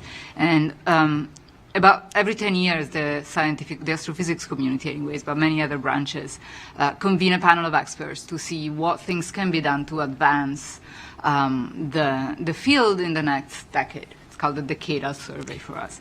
And one of the recommendations this year was explicitly for agencies that do astrophysics to work together. So NSF, DOE, and NASA to work together, share data, share facilities and instruments. So I think this is, there's a lot of fields will benefit from this, including the UAP studies. Oh, absolutely. Carlin Toner, I'd like to put an exclamation point on how well NASA is collaborating across the government. I'm from the FAA, and I can personally attest that FAA and NASA have a robust engagement in transferring research into practice in the ATM system. I think on the commercial space side, we work well with NASA. And all of our agencies are in the whole of government approach, supporting AARO specifically on the UAP topic. And it really comes down to good government and how we deliver, because we can each work our own mission space, but to cover the whole space, we need to collaborate together. And Dan? To put an exclamation point on Carlin's exclamation point. So I think it's important to say that we really do have a good relationship with the All-Domain Anomaly Resolution Office, AARO, Sean's office, and its previous or predecessor organization, the UAP Task Force. And we have really benefited from very fruitful collaborations among those various entities. And quite frankly, as a taxpayer, one should expect nothing less than the government to be working effectively across different units together. It's only right. That being said, it's also important to acknowledge what NASA's perspective is in this study, and to acknowledge that the Department of Defense, the intelligence community have massively different equities about the study of UAP, and they have different interests. Ours is a purely scientific one. So we collaborate, we consult. It's a very good relationship. And I agree wholeheartedly with Carlin that a whole of government approach is absolutely the right one to take. Great, thank you. I will move on to our sixth bucket of questions, which we had many on this topic. Is there evidence that UAP were created from non-human intelligence? All right. Yes, please. I will take this one. First and foremost, we are scientists, and we follow the scientific process. And I hope that the gathering here today showed a little bit of a glimpse on how the scientific process works. It's not a question that you can answer very quickly with yes or no. And we follow the data, right? So as scientists, we follow the data, we formulate hypotheses, we test theories, we follow the scientific process. The role of this panel has been to create a roadmap and a framework for how all scientists that are interested in this phenomenon can further study, can further collect data, can further formulate experiments, again, hypotheses, can test different methods, maybe even innovate on the methodology side of things, come up with new methods for how we can do basically science, but not just any kind of science, but the science of discovery and exploration, which is basically in the spirit of NASA. So just like Carl Sagan was saying, extraordinary claims require extraordinary evidence.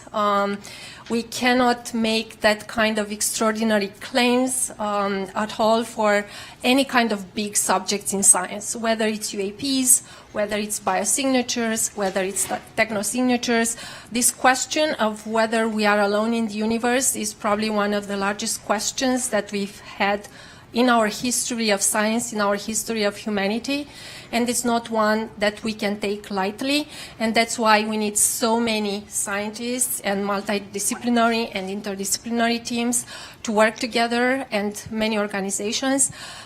So it's a process, it's a roadmap, and we work collectively on this, and we hope that within our lifetime we will be able to answer this big question of whether we are alone or not, and also to better characterize this phenomenon, which is UAPs. So. I want to sort of supplement that excellent answer by noting that we have not seen the extraordinary evidence, right? I mean, in a sense, to give, to make the claim that we see something that is evidence of, non-human intelligence would require extraordinary evidence, and we have not seen that. I think that's important to make clear. All right, then, I will move on to our seventh set of questions. We received many questions about the budget that is being dedicated to this. How large of a budget will NASA allocate? How large of a budget is NASA allocating? And how large of a budget will NASA allocate towards the study of UAPs? Dan? Yeah, that's a Dan question. So there are two separate questions in there, which is what is the budget for this group, this team, and what is the budget going forward, I think. Now, the budget for this independent study team is very consistent with any other of our external review groups that we bring into the Science Mission Directorate on an annual basis. So, we have maybe 100, 200 such groups, entirely consistent with that. Also important to say going forward now that NASA has not established a program relative to UAP.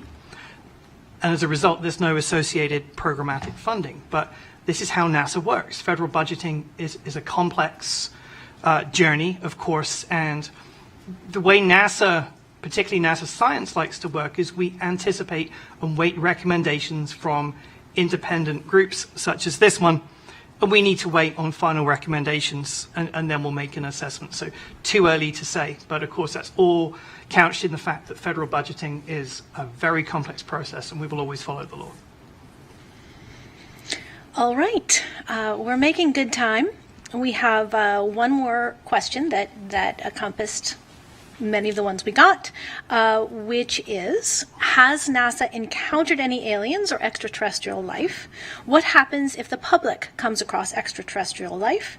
What would NASA do if extraterrestrial life was discovered? What would NASA study or do if extraterrestrial life was discovered? Now, I think it's worth making a distinction that when we talk about extraterrestrial life, we do have a study within NASA of astrobiology, which is not intelligent life necessarily. And so I invite you, as you answer this question, to make clear the distinctions as you are talking in terms of UAPs as well as any astrobiology work that we do. I would start by saying one of NASA's big questions is there life out there? Right, and a lot of what NASA's doing in its exploration of the solar system and beyond is focused on searching for life in any form, extraterrestrial life. I think one of the things we have learned in the past 20 years is planets are common. We knew, of course, about the planets in our solar system, but we now know there are lots of planets out there. So there are lots of potential environments for life. And I think one of the most fascinating questions is, do any of those planets host life? And that's something that NASA is trying to address in a host of different ways, whether it's probes that are landing on planets or designing missions that will look for signatures of life around other planets. So the search for life is a really important theme. We haven't found life beyond Earth yet, right? I mean, let's be clear about this. We haven't found it yet. But we're looking, and we're looking for it in lots of different ways. And, you know, David was discussing technosignatures as one way that we can look both within our solar system and beyond. And there's a lot of different elements, I think, of this potential search. And, you know, just to go back to something that was phrased in an earlier question, you know, is NASA hiding anything about this? No. This is actually what, you know, answering this question is one of the things that NASA as an agency is excited about. It's something that lots of scientists working with NASA are excited about is this question of, is there life out there? You know, and I think one of the things that makes this question of are we alone such a central question, not just to the scientific community, it's a central question, I think, for the public. I suspect there are more people watching this than the typical episode of NASA TV, right? And this is something where we will have, media coming to the press conference because these questions touch on something that I think is really a deep question for humanity is, are we alone in the universe?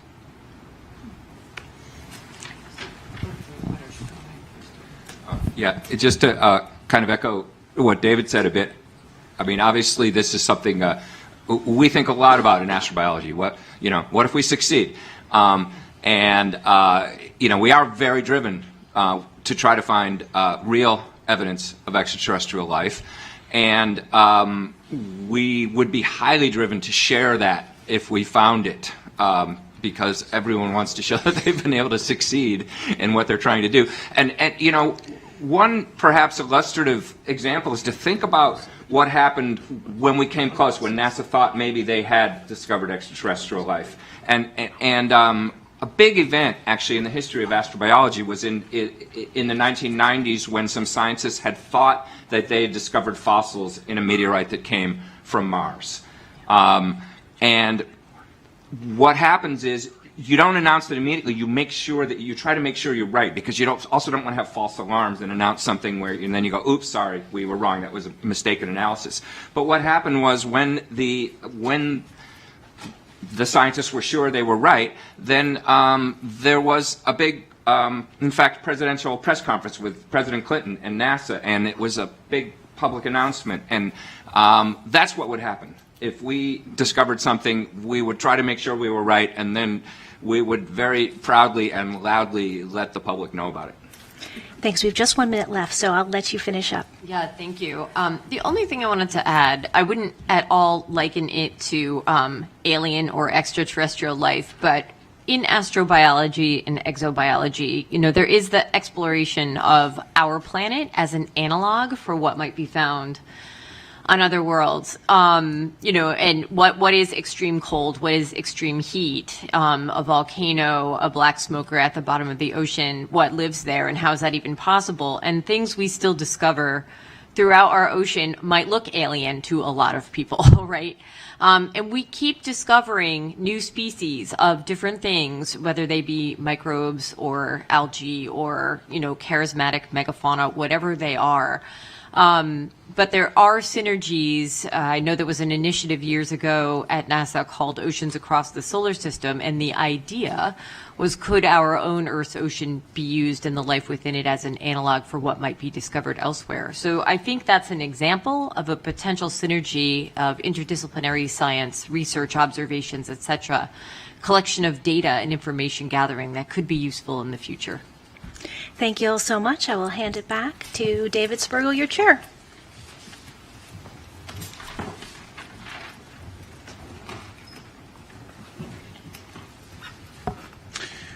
So let me also just answer the one other piece of that question was, what do you do if you see something surprising?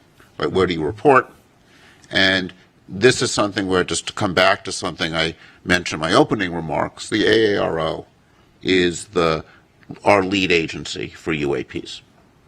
And while we've talked about life in this context, most UAPs, I think when one looks at the data in more detail, are going to turn out to be phenomena we understand. We saw this with some of the balloons or commercial jets. We saw those examples.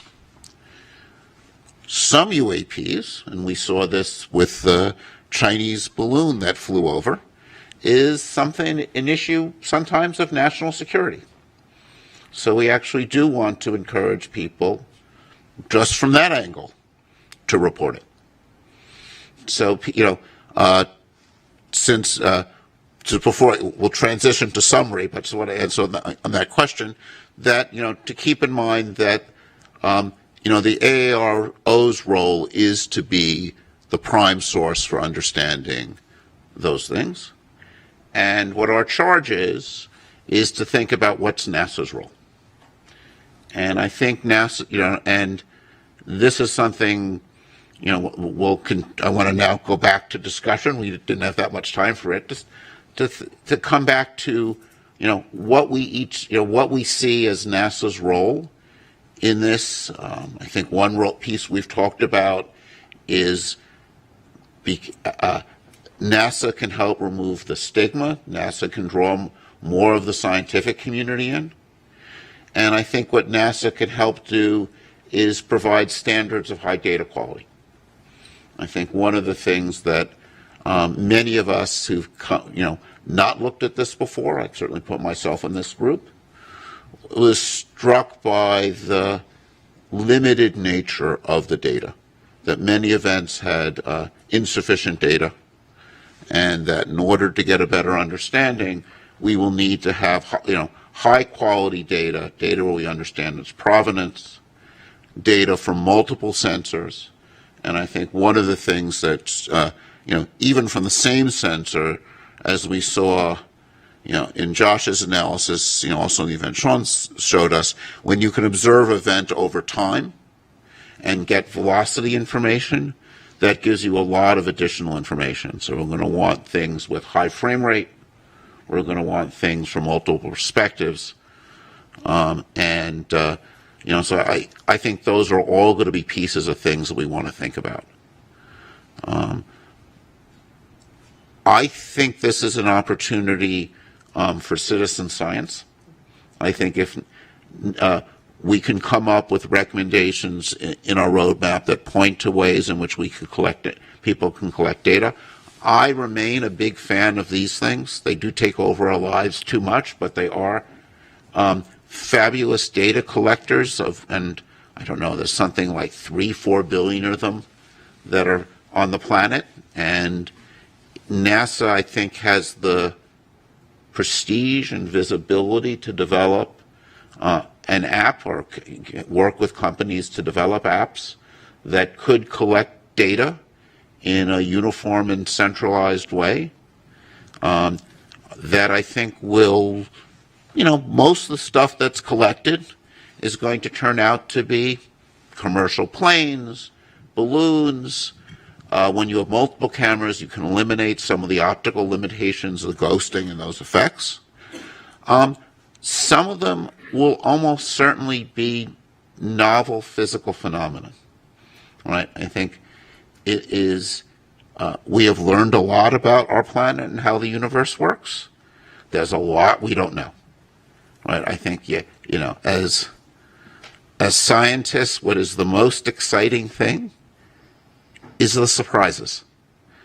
And I think that there are things that continue to surprise us about our own planet. There's phenomena in our atmosphere and the ionosphere that we probably haven't seen yet, or perhaps we've seen and not noticed yet, right? And there's, I think, a long history in science when you look back and you realize that this discovery had a pre-discovery. So people had seen something before and were missing it. And those pre-discoveries were not of note, often because we had biases against seeing it, but often because there was limitations in data quality. And, one of the things I was taught is when you have a question you don't know how to answer, you start by getting better data. And, we're coming, I get to do the summary, and as the chair, I get to, summarize a conclusion. And we need better data, would be my takeaway. And we need more uniform data. And since I'm so proud of my haystack, we need to be able to understand what's in the haystack. And it's a lot more complicated than a haystack in a sense, right? It's got commercial planes, it's got, drones, and, I think the number of drones out there is large and growing and will be a continual source of confusion. We were charged to think about air safety. Understanding and characterizing and seeing what's going on with drones is also, I think, going to be an important air safety issue. So we'll need to, to understand the unknown, or to start to study the unknown. Another important piece is always going to be characterizing the known really well. And, this is the part, I think, of a lot of science that seems dry and boring, but it's calibration and understanding the events you expect to see. In thinking about this area, one of the groups of people that people talk to are particle physicists doing experiments at CERN, where they go through the effort of finding extremely rare events to find new particles. And in order to do that, you need to understand the standard predictions well. So I think another part of the whole story, and I know this is something AARO is working hard on in the context of military, it's like you've got to characterize what the known things are. When you've got that F-35 flying past a balloon, what does it see? What does it see at sunset? What does it see at odd observing angles? And that characterizing the normal is an essential thing to do to understand what's out there. So let me conclude the session by thanking the panelists. It's been a pleasure learning from you. Thanking our Sean and our other invited speakers and that we've had for some of our data collection sessions. We've learned a tremendous amount from you. And also thank the public for their engagement. I think we were all impressed by the number and level and sophistication of the questions people sent in. We tried to address as many as them that we could in the session. As you heard, NASA, through science.nasa.gov, will provide, there'll be some additional answers provided. I encourage you to go there. Actually, as a non-NASA employee, I'll put in a little ad for science.nasa.gov. NASA does amazing things, and we're learning amazing things about the universe and our planet, and just encourage you to go there and continue to learn and continue to explore. So thank you all.